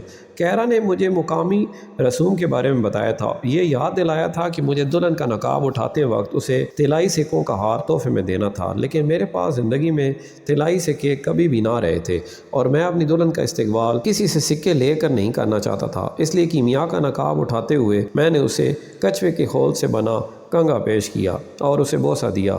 وہ مسکرا دی۔ لمحے بھر کو مجھے اتنی شرم آئی جیسے کوئی ننھا سا بچہ شرماتا ہے۔ تم بہت حسین ہو، میں نے کہا۔ وہ شرم سے سرخ پڑ گئی، لیکن پھر اس نے اپنے کندھے اچکائے، اپنی پوری کوشش کی کہ وہ اس سے زیادہ پرسکون اور سمجھدار دکھائی دے جتنی وہ ہو سکتی تھی۔ میں اب آپ کی بیوی ہوں، وہ کہنے لگی۔ پھر اس نے فرش پر بچھے خوبصورت قالین کی طرف اشارہ کیا جو اس نے اپنے جہیز کے طور پر بہت محنت سے خود تیار کیا تھا، رنگین اور شوخ۔ اسے دیکھتے ہی میں جان گیا کہ قالین کی ہر گرہ اور ہر نمونہ میرے متعلق تھا۔ کیمیا قالین نہیں، اپنے خوابوں کو بنتی رہی تھی۔ میں نے اسے دوبارہ بوسہ دیا۔ اس کے لبوں کی گرمی نے میرے جذبات کو جگا دیا۔ اس سے چنبیلی اور جنگلی پھولوں کی خوشبو آ رہی تھی۔ اس کے پہلو میں دراز ہوتے میں نے اس کی خوشبو کو اپنے اندر اتارا اور اس کے گداز بدن کا لمس محسوس کیا۔ میں اس کے اندر کھو جانا چاہتا تھا۔ اس نے خود کو یوں میرے سپرد کر دیا جیسے گلاب کی کلی بارش میں کھل جاتی ہے۔ میں پرے ہٹ گیا۔ مجھے معاف کر دو کیمیا، میں یہ سب نہیں کر سکتا۔ ساکت اور حیران، سانس لینا بھی بھول کر اس نے مجھے دیکھا۔ اس کی آنکھوں میں مایوسی کی شدت کو برداشت کرنا دشوار تھا۔ میں اپنے پیروں پر اٹھ کھڑا ہوا۔ مجھے جانا ہوگا، میں نے کہا۔ آپ ابھی نہیں جا سکتے، کیمیا نے ایسی آواز میں کہا جو بالکل بھی اس کی نہ لگتی تھی۔ لوگ کیا کہیں گے اگر ابھی آپ میرے کمرے سے چلے گئے؟ انہیں معلوم ہو جائے گا کہ یہ شادی اپنی تکمیل کو نہیں پہنچی اور وہ سمجھیں گے کہ ایسا میری وجہ سے ہوا۔ تمہارا کیا مطلب ہے؟ میں نے گویا خود کلامی کرتے ہوئے زیر لب کہا، کیونکہ میں جانتا تھا کہ اس کا اشارہ کس طرف تھا۔ اپنی نگاہ پھیرتے وہ کچھ ناقابل فہم سا بڑبڑائی اور پھر اس نے دھیرے سے کہا، لوگ سمجھیں گے کہ میں باقرہ نہ تھی، مجھے ذلت سے جینا پڑے گا۔ معاشرہ اپنے افراد پر ایسے مضحکہ خیز اصول نافذ کرتا تھا، اس پر میرا خون کھول اٹھا۔ غیرت کے ان قوانین کا اس ہم آہنگی سے کوئی لینا دینا نہ تھا جو خدا نے تخلیق کی تھی، بلکہ اس کا تعلق اس نظام سے تھا جو انسان برقرار رکھنا چاہتا تھا۔ یہ احمقانہ بات ہے، لوگوں کو اپنے کام سے کام رکھنا چاہیے، میں نے اعتراض کیا، لیکن میں جانتا تھا کہ کیمیا ٹھیک کہہ رہی تھی۔ میں نے انار کے ساتھ رکھا چاقو جھپٹ کر اٹھا لیا۔ میں نے کیمیا کے چہرے پر گھبراہٹ دیکھی، آہستگی سے، جس کی جگہ ایسے شخص کے تاثرات نے لے لی جس نے ایک افسردہ صورتحال کو بھانپ کر قبول کر لیا تھا۔ میں نے اپنی بائیں ہتھیلی پر بغیر ہچکچائے زخم لگایا۔ میرے خون کے قطرے بستر کی چادر پر گرے اور قرمزی داغ چھوڑ گئے۔ انہیں یہ چادر دے دینا، یہ ان کے منہ بند کر دے گی اور تمہارا نام صاف اور بے داغ رہے گا جیسے کہ اسے ہونا چاہیے۔ رکیے، برائے مہربانی مت جائیے، کیمیا نے استدعا کی۔ وہ اٹھ کھڑی ہوئی، لیکن نہ جانتے ہوئے کہ اب کیا کرے۔ اس نے ایک بار پھر اپنی بات دہرائی، میں اب آپ کی بیوی ہوں۔ اس لمحے میں سمجھ گیا کہ اس سے شادی کر کے میں کس قدر بڑی خطا کر چکا تھا۔ میرا سر درد سے پھٹ رہا تھا۔ میں رات کی تاریکی میں کمرے سے باہر نکل آیا۔ میرے جیسے شخص کو شادی کبھی نہیں کرنی چاہیے تھی۔ ازدواجی ذمہ داریاں نبھانا میری فطرت میں ہی نہ تھا، میں نے صراحت سے یہ جان لیا، لیکن وہ اس علم کی قیمت تھی جس نے مجھے افسردہ کر دیا۔ میرا شدت سے جی چاہا کہ ہر شے سے دور بھاگ جاؤں، نہ صرف اس گھر، اس شادی، اس شہر سے، بلکہ اس جسم سے بھی جو مجھے بخشا گیا تھا۔ تاہم اگلی صبح مولانا رومی کو دیکھنے کے خیال نے مجھے وہیں باندھے رکھا۔ میں انہیں دوبارہ چھوڑ کر نہ جا سکا، میں پھنس چکا تھا۔ علاؤالدین، کونیا، مئی 1247۔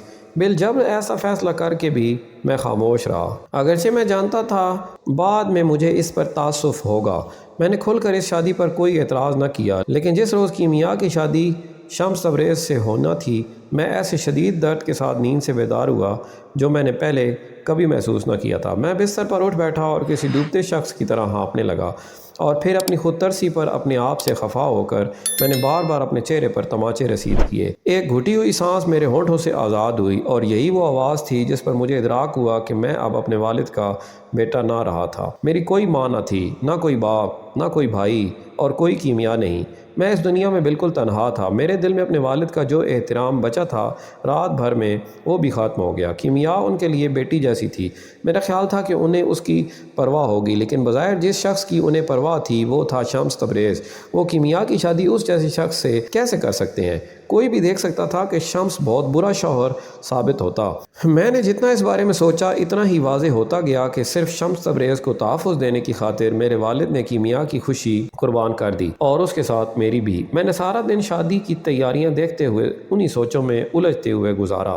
گھر کو سجایا گیا تھا، اور جس کمرے میں نئے شادی شدہ جوڑے کو سونا تھا وہاں سے بدروہیں بھگانے کو اسے عرق گلاب سے دھویا گیا تھا، لیکن وہ سب سے بڑی بدروح کو بھول ہی گئے۔ وہ شمس تبریز کو کیسے بھگاتے؟ سپہر تک میں یہ سب مزید نہ جھیل پایا۔ اس تقریب کا حصہ نہ بننے پر پرعزم جو میرے لیے صرف باعث اذیت تھی، میں نے دروازے کا رخ کیا۔ علاؤالدین، ٹھہرو، تم کہاں جا رہے ہو؟ پیچھے سے میرے بھائی کی بلند اور تیز آواز آئی۔ میں آج شب ارشاد کے گھر ٹھہروں گا، میں نے اس کی جانب دیکھے بغیر جواب دیا۔ دیوانے ہو گئے ہو؟ تم شادی کے لیے روک کیوں نہیں سکتے؟ اگر بابا نے سنا تو انہیں دکھ ہوگا۔ میں اپنے اندر غصہ ابلتے محسوس کر سکتا تھا۔ ان دلوں کے بارے میں کیا خیال ہے جو بابا نے توڑ دیے ہیں؟ تم کس بارے میں بات کر رہے ہو؟ تمہیں سمجھ نہیں آئی؟ بابا نے اس شادی کا انتظام صرف شمس تبریز کو خوش کرنے کی خاطر اور اس لیے کیا ہے کہ وہ دوبارہ نہ بھاگ جائے۔ انہوں نے کیمیا کو چاندی کے تشت میں اسے پیش کر دیا۔ میرے بھائی نے رنجیدہ دکھائی دیتے ہوئے اپنے ہونٹ بھینچے۔ میں جانتا ہوں تم کیا سوچ رہے ہو، مگر تم غلطی پر ہو۔ تم اسے زبردستی کی شادی سمجھتے ہو، اس نے کہا، جبکہ کیمیا تھی جو شمس تبریز سے شادی کرنا چاہتی تھی، یوں جیسے اسے اس معاملے میں انتخاب کا حق تھا۔ میں نے تڑک کر جواب دیا، او خدایا، تم سمجھتے کیوں نہیں؟ میرے بھائی نے اپنے دونوں ہاتھ یوں اٹھاتے ہوئے بے ساختہ کہا جیسے وہ خدا سے مدد طلب کر رہا ہو۔ وہ شمس تبریز کی محبت میں گرفتار ہے۔ دوبارہ ایسا مت کہنا، یہ سچ نہیں ہے۔ میری آواز پگھلتی برف کی مانند چٹک گئی۔ میرے برادر سلطان ولد نے کہا، برائے مہربانی اپنے جذبات کا پردہ اپنی آنکھوں پر مت ڈالو۔ تمہیں حسد ہو رہا ہے، لیکن حسد کو بھی تعمیری طور پر کسی بڑے مقصد کے لیے استعمال کیا جا سکتا ہے، حتیٰ کہ عدم یقین بھی مثبت ہو سکتا ہے۔ یہ اصولوں میں سے ایک ہے۔ اصول نمبر 35، اس دنیا میں ہم مماثلت یا یکسانیت سے نہیں بلکہ کھلے تضاد کے باعث آگے بڑھتے ہیں، اور اس کائنات کے متضاد ہم میں سے ہر ایک کے اندر موجود ہیں۔ اس لیے کسی مومن کو خود اپنے اندر بس کافر سے ملنا چاہیے، اور کسی کافر کو اپنے اندر موجود خاموش مومن کو پہچاننا چاہیے۔ جب تک کہ کوئی انسان کامل کے مقام تک نہ پہنچے تب تک ایمان ایک بتدریج عمل ہے، اور اس سفر میں اس کے بظاہر متضاد کا ہونا لازم ہے، عدم یقین۔ یہ میرے لیے آخری تنقہ تھا۔ ادھر دیکھو، میں ان جذباتی صوفیانہ باتوں سے تنگ آ چکا ہوں۔ اس کے ساتھ مجھے تمہاری بات کیوں سننا چاہیے؟ یہ سب تمہاری غلطی ہے۔ تم شمس تبریز کو دمشق کی چھوڑ آتے، تم اسے واپس لائے ہی کیوں؟ اگر حالات خراب ہوئے، اور مجھے یقین ہے کہ خراب ہوں گے، تو ذمہ دار تم ہی ہوگے۔ میرے بھائی نے ایسے تاثر کے ساتھ منہ بھینچا جو خوف کی حد کو پہنچ رہا تھا۔ اس لمحے مجھے ہماری زندگیوں میں پہلی بار ادراک ہوا کہ وہ مجھ سے اور اس سب سے خائف تھا جو میں کرنے کے قابل تھا۔ وہ بے تکا لیکن عجیب طور پر تسلی آمیز احساس تھا۔ ارشاد کے گھر جاتے ہوئے میں نے بدبودار ذیلی گلیوں کا انتخاب کیا تاکہ کوئی بھی مجھے روتے نہ دیکھ سکتا۔ اس دوران میں ایک ہی بات سوچ سکا، شمس تبریز اور کیمیا ایک دوسرے کے قریب تھے۔ شمس کے اپنے بدصورت کھردرے ہاتھوں سے کیمیا کی دودھیے دل کو چھونے کا تصور ہی میرے نزدیک نفرت انگیز تھا۔ میرے پیٹ میں گرہیں سی پڑ گئیں۔ میں جانتا تھا کہ حد پار کی جا چکی تھی، کسی کو کچھ کرنا چاہیے تھا۔ کیمیا، کونیا، دسمبر 1247۔ بیوی اور شوہر، ہمیں ہونا تو یہی چاہیے تھا۔ ہماری شادی ہوئے 7 ماہ ہو چکے ہیں۔ اس سارے عرصے میں وہ ایک بار بھی شوہر کی حیثیت سے میرے قریب نہیں آئے۔ میں جس شدت سے لوگوں سے یہ حقیقت چھپانے کی کوشش کرتی ہوں، اتنا ہی مجھے شبہ ہے کہ وہ باخبر ہیں۔ بعض اوقات مجھے خدشہ ہونے لگتا ہے کہ میری ذلت میرے چہرے پر عیاں ہے، میری پیشانی پر لکھی تحریر کی طرح۔ یہ پہلی شے ہے جو مجھے دیکھنے والوں کو نظر آتی ہے۔ گلی میں ہمسائیوں سے بات کرتے، باغ میں کام کرتے، یا بازار میں پھیری فروشوں سے مول تول کرتے لوگوں، حتیٰ کہ اجنبیوں کو بھی ایک ہی نگاہ میں معلوم ہو جاتا ہے کہ میں شادی شدہ مگر ابھی تک باقرہ ہوں۔ ایسا نہیں ہے کہ شمس تبریز میرے کمرے میں آتے ہی نہیں، وہ آتے ہیں۔ جس شام بھی وہ میرے پاس آنا چاہیں وہ پہلے اجازت لیتے ہیں اور ہر مرتبہ میں ایک ہی جواب دیتی ہوں، بالکل آ جائیے۔ میں کہتی ہوں آپ میرے شوہر ہیں۔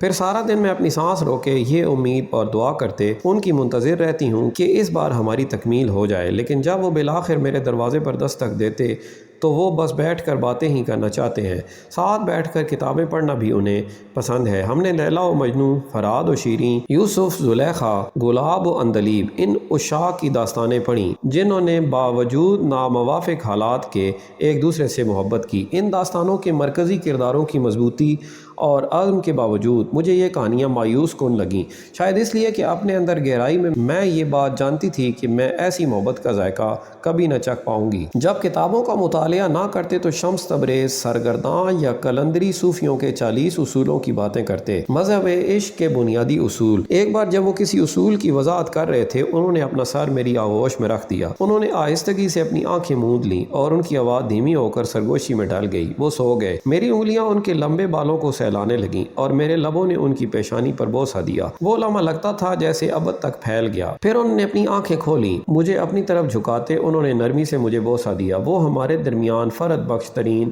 لمحہ تھا، لیکن بس اتنا ہی تھا۔ آج تک ان کا جسم میرے لیے انجان بر اعظم کی طرح ہے اور میرا ان کے لیے۔ ان 7 مہینوں میں بھی کئی مرتبہ ان کے کمرے میں گئی، لیکن ہر بار میں بغیر اطلاع ہی جاتی ہوں۔ میرا دل بے چینی سے سکڑ جاتا ہے کیونکہ میں کبھی نہیں بتا سکتی کہ وہ میرا خیر مقدم کیسے کریں گے۔ شمس تبریز کے مزاج کی پیشگوئی ممکن ہی نہیں۔ کبھی کبھار وہ اتنے گرم جوش اور محبت بھرے ہوتے ہیں کہ میں اپنا سارا دکھ درد بھول جاتی ہوں، لیکن بعض اوقات وہ بہت تندخو ہو جاتے ہیں۔ ایک مرتبہ انہوں نے یہ کہتے زور سے دروازہ مجھ پر بند کر دیا کہ وہ تنہائی چاہتے تھے۔ میں نے سیکھ لیا ہے کہ برہم نہ ہوں، بالکل جیسے میں یہ سمجھ چکی ہوں کہ جب وہ گہرے مراقبے میں ہوں تو مخل نہ ہوں۔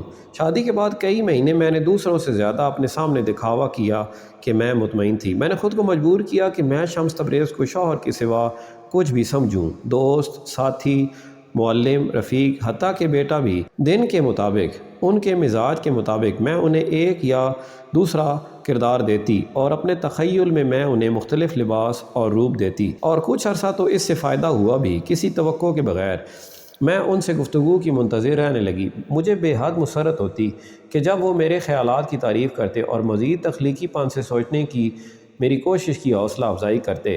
میں نے ان سے بہت کچھ سیکھا اور وقت کے ساتھ میں نے جانا کہ میں بھی انہیں کچھ سکھا سکتی تھی، جیسا کہ خانگی زندگی کی خوشیاں جن کا ذائقہ انہوں نے پہلے کبھی نہ چکھا تھا۔ آج تک میرا خیال ہے کہ میں انہیں اس طرح ہنسا سکتی ہوں جیسے اور کوئی نہیں ہنسا سکتا، لیکن یہ سب کافی نہ تھا۔ میں نے جو کچھ بھی کیا، میں اپنے ذہن کو اس سوچ سے آزاد نہیں کروا سکی کہ وہ مجھ سے محبت نہ کرتے تھے۔ مجھے کوئی شبہ نہ تھا کہ وہ مجھے پسند کرتے تھے اور میرا بھلا چاہتے تھے، لیکن یہ پسند محبت کے قریب تک نہ پہنچی تھی۔ یہ اتنا رنج بھرا خیال تھا جو مجھے اندر ہی اندر کھائے جا رہا تھا، میرے روح و بدن کو کتر رہا تھا۔ میں اپنے ارد گرد لوگوں سے، دوستوں اور ہمسایوں سب سے بالکل لا تعلق سی ہو گئی۔ اب میں اپنے کمرے میں رہنے اور مردہ لوگوں سے باتیں کرنے کو ترجیح دیتی۔ زندہ لوگوں کے برعکس مردے کسی کے متعلق رائے قائم نہیں کرتے، فیصلے نہیں سناتے۔ مردوں کے علاوہ میری واحد دوست گل صحرا تھی۔ ہم دونوں ہی عام لوگوں سے الگ تھلگ رہنا چاہتی تھیں اور یوں گہری دوست بن گئی تھیں۔ وہ اب صوفی ہے، وہ کعبہ خانے کو پیچھے چھوڑ کر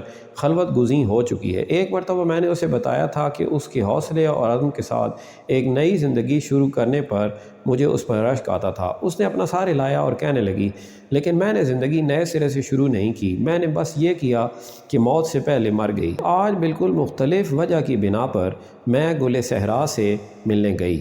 میں نے اپنا اطمینان قائم رکھتے ہوئے اس سے سکون سے بات کرنے کا سوچا تھا، لیکن اندر داخل ہوتے ہی میں سسکیاں بھرنے لگی۔ کہ میاں کیا تم ٹھیک ہو؟ اس نے پوچھا۔ میری طبیعت ٹھیک نہیں، میں نے اعتراف کیا۔ میرا خیال ہے مجھے تمہاری مدد کی ضرورت ہے۔ یقیناً، اس نے کہا، میں تمہارے لیے کیا کر سکتی ہوں؟ شمس تبریز کی بات ہے، وہ میرے قریب تک نہیں آتے۔ میرا مطلب ہے اس طرح سے نہیں۔ میں بات کرتے ہکلائی، لیکن کسی طور میں نے اپنا جملہ مکمل کر ہی لیا۔ میں خود کو ان کے لیے پرکشش بنانا چاہتی ہوں۔ میں چاہتی ہوں کہ تم مجھے یہ سب سکھاؤ۔ گل صحرا نے گہری سانس بھری، تقریباً ایک آہ۔ میں نے حلف اٹھایا تھا کہ میاں، وہ پریشان سے لہجے میں بولی، میں نے اللہ سے عہد کیا تھا کہ پاک اور خالص رہوں گی۔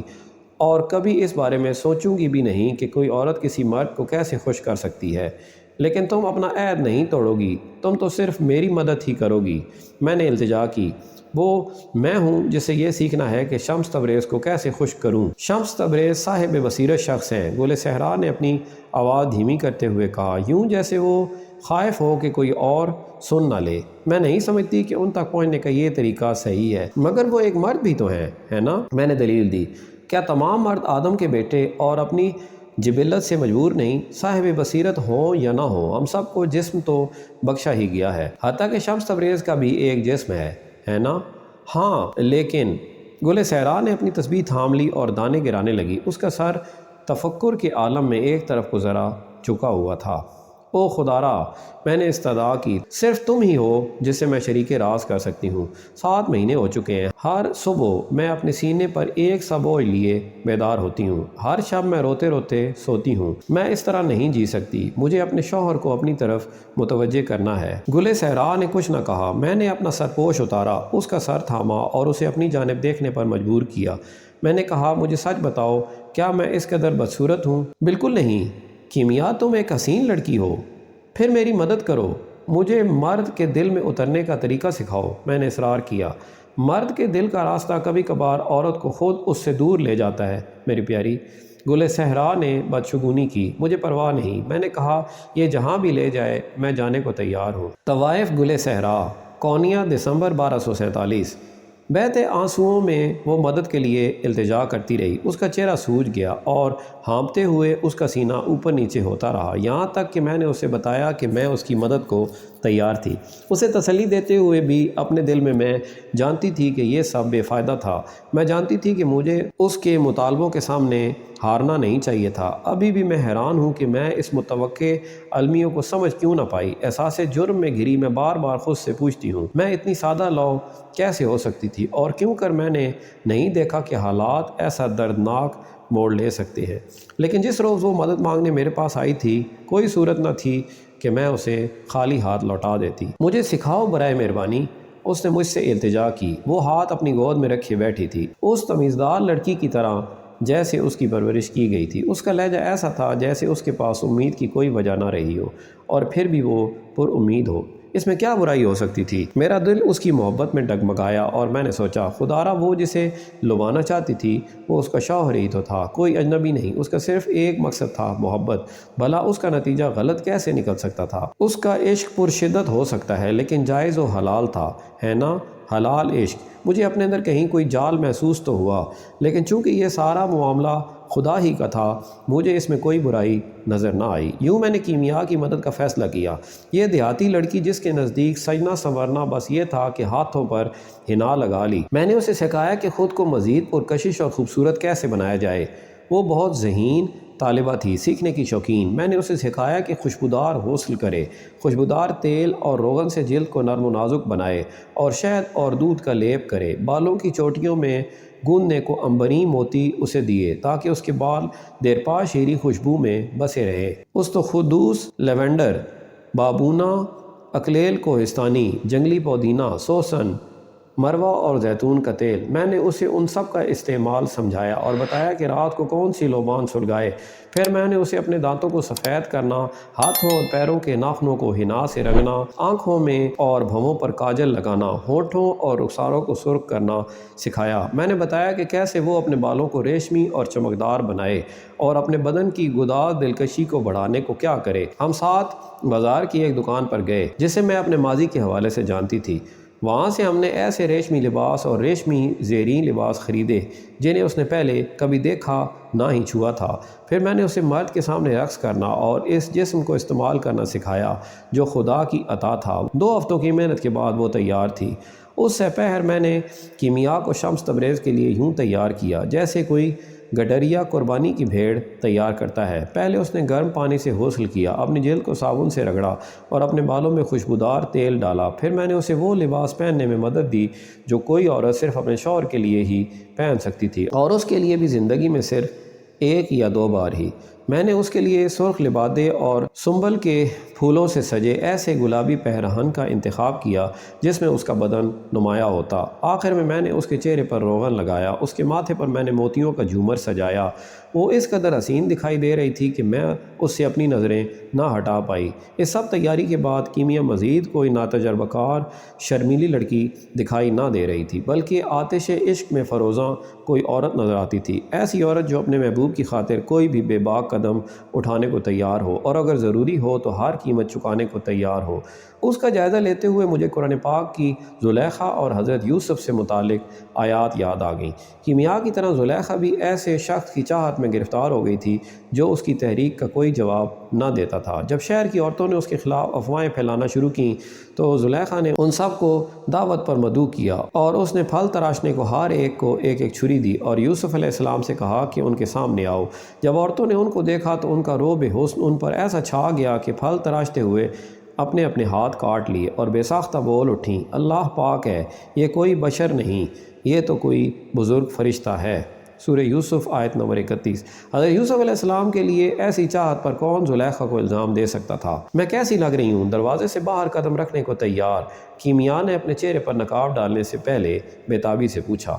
تم بے حد نازک اور حسین لگ رہی ہو، میں نے کہا۔ تمہارا شوہر نہ صرف آج تم سے وصل چاہے گا بلکہ وہ کل بھی تمہارے پاس آئے گا۔ کیمیا اس قدر شرمائی کہ اس کے گال گلگوں ہو گئے۔ میں ہنس دی اور ذرا توقف کے بعد وہ بھی اس ہنسی میں شریک ہو گئی۔ اس کی ہنسی مجھے سورج کی دھوپ کی طرح گرما رہی تھی۔ میں نے جو کہا تھا اس سے میری مراد تھی کہ مجھے بھروسہ تھا کہ وہ شمس تبریز کو اپنی طرف مائل کرنے میں اسی طرح کامیاب رہے گی جیسے رس بھرا پھول شہد کی مکھی کو اپنی طرف متوجہ کرتا ہے۔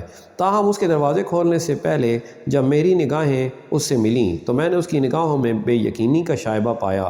اچانک میرے معدے میں بل سا پڑا، تقریباً پیش آ گئی کہ کچھ برا رونما ہونے کو تھا، لیکن میں نے اسے روکا نہیں۔ مجھے بہتر طور پر معلوم ہونا چاہیے تھا، مجھے اس کے رونما ہونے کا علم ہونا چاہیے تھا۔ جب تک میں زندہ ہوں میں خود کو کبھی معاف نہ کروں گی۔ کیمیا، کونیا، دسمبر 1247۔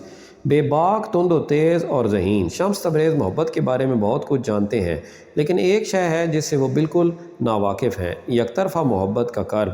جس شام گل صحرا نے مجھے تیار کیا میں ایسے جوش اور شوق چشمی سے معمور تھی جو مجھے علم نہ تھا کہ مجھ میں موجود تھی۔ میرے بدن پر ریشمی لبادے کی سرسراہٹ، مجھ سے اٹھتی خوشبو، میری زبان پر گلاب کی پتیوں کا ذائقہ، اس سب سے مجھے عجیب سا احساس مگر غیر معمولی طور پر بہادری محسوس ہو رہی تھی۔ مجھے شیشے میں اپنا عکس دکھائی دیا۔ میرا بدن فربا تھا نہ ہی دودیا، اور میرا سینہ اتنا فراخ نہ تھا جیسا میں چاہتی، لیکن پھر بھی میرا خیال تھا کہ میں خوبصورت لگ رہی تھی۔ میں نے گھر میں سب کے سو جانے تک انتظار کیا، پھر میں نے خود کو ایک موٹی سی شال میں لپیٹا اور دبے قدموں چلتی شمس تبریز کے کمرے تک پہنچی۔ کیمیا، مجھے تمہاری آمد کی توقع نہ تھی، انہوں نے دروازہ کھولتے ہی کہا۔ مجھے آپ سے ملنا تھا، میں نے کہا، اور ان کے مجھے بلانے کا انتظار کیے بغیر اندر داخل ہو گئی۔ کیا آپ برائے مہربانی دروازہ بند کر دیں گے؟ شمس تبریز الجھن میں نظر آئے، لیکن میں نے جو کہا تھا انہوں نے کیا۔ جب کمرے میں ہم دونوں تنہا ہوئے مجھے حوصلہ مجتمع کرنے میں چند لمحے لگے۔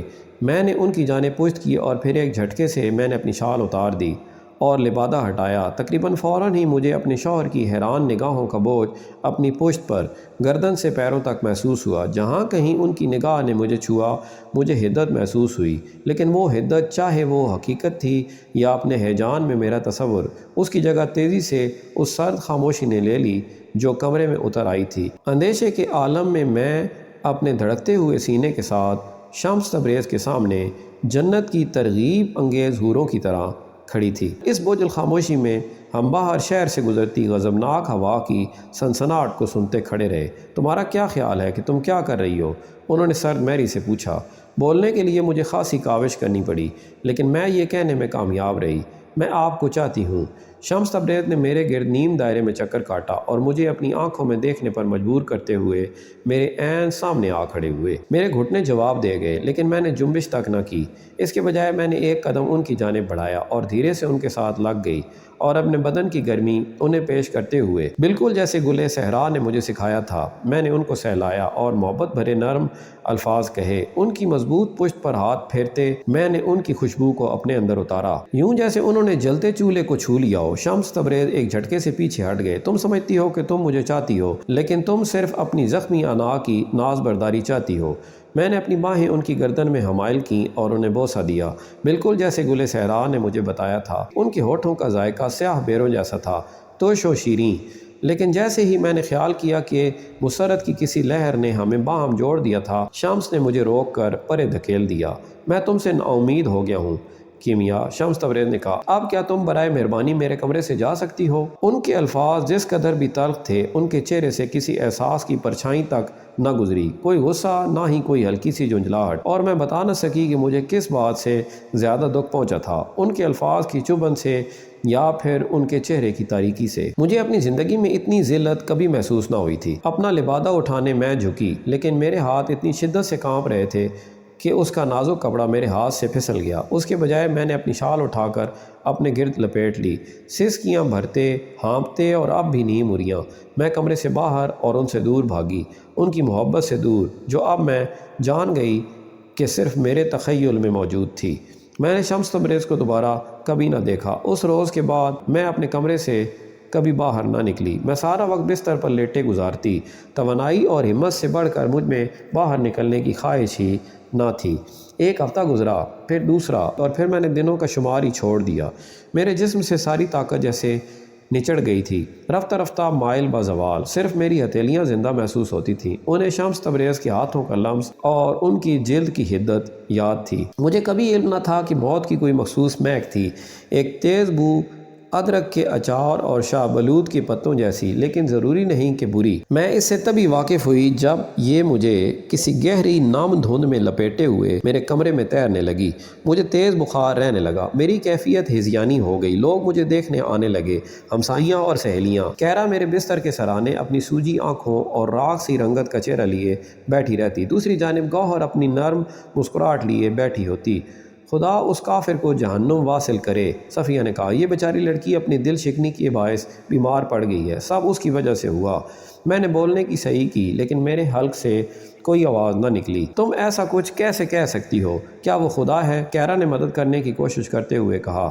تم ایک فانی شخص سے ایسی طاقتیں کیسے منسوب کر سکتی ہو؟ مگر انہوں نے کیرا کی ایک نہ سنی، اور میں کسی کو قائل کرنے کی حالت میں نہ تھی۔ بہر صورت مجھے جلدی ادراک ہو گیا کہ میں جو کچھ بھی کہتی یا کہنا چاہتی، نتیجہ ایک ہی رہتا۔ وہ لوگ جو شمس تبریز کو ناپسند کرتے تھے، انہیں میری بیماری کی صورت میں ان سے نفرت کرنے کا ایک اور عذر مل گیا، جبکہ میں انہیں چاہتے ہوئے بھی ناپسند نہ کر سکتی تھی۔ زیادہ دیر نہ لگی کہ میں عدم وجود میں ڈھل گئی، جہاں سب رنگ پگھل کر سفید رنگ بن گئے اور سب آوازیں ایک ابدی بھن بھناہٹ میں تحلیل ہو گئیں۔ میں مزید لوگوں کے چہروں میں امتیاز کر سکی، نہ ہی کہے گئے الفاظ کو پس منظر میں دور سے سنائی دیتی گنگناہٹ سے زیادہ سن سکی۔ مجھے نہیں معلوم کہ کبھی بھی شمس تبریز میرے کمرے میں مجھے دیکھنے آئے، شاید وہ کبھی نہ آئے، شاید وہ مجھے دیکھنا چاہتے ہوں لیکن کمرے میں موجود عورتوں نے انہیں ایسا نہ کرنے دیا ہو، یا شاید وہ آئے ہی ہوں اور میرے سرانے بیٹھے رہے ہوں، میرے لیے دیر تک نہ بجائی ہو، میرا ہاتھ تھاما ہو اور میری روح کے لیے دعا کی ہو۔ میں اسی پر یقین کرنا چاہوں گی۔ بہر صورت جو کچھ بھی ہوا ہو، اس سے کوئی فرق نہیں پڑتا۔ مجھے ان پر غصہ تھا، نہ ہی ان پر کوئی خفگی۔ میں بھلا خفا ہو بھی کیسے سکتی تھی جبکہ میں خالص آگہی کی ندی میں رواں تھی۔ خدا اس قدر مہربان اور محبت کرنے والا تھا، اور اس کے پاس ہر بات کا سبب اور وضاحت موجود تھی۔ ہر شے کے پیچھے کارفرما محبت کا ایک مکمل نظام۔ ریشمی لباس اور خوشبودار نقاب میں ملبوس ہو کر شمس کے کمرے میں جانے کے بعد، بیمار ہونے کے 10 روز بعد، میں خالص عدم وجود کے دریا میں غوطہ ہو گئی۔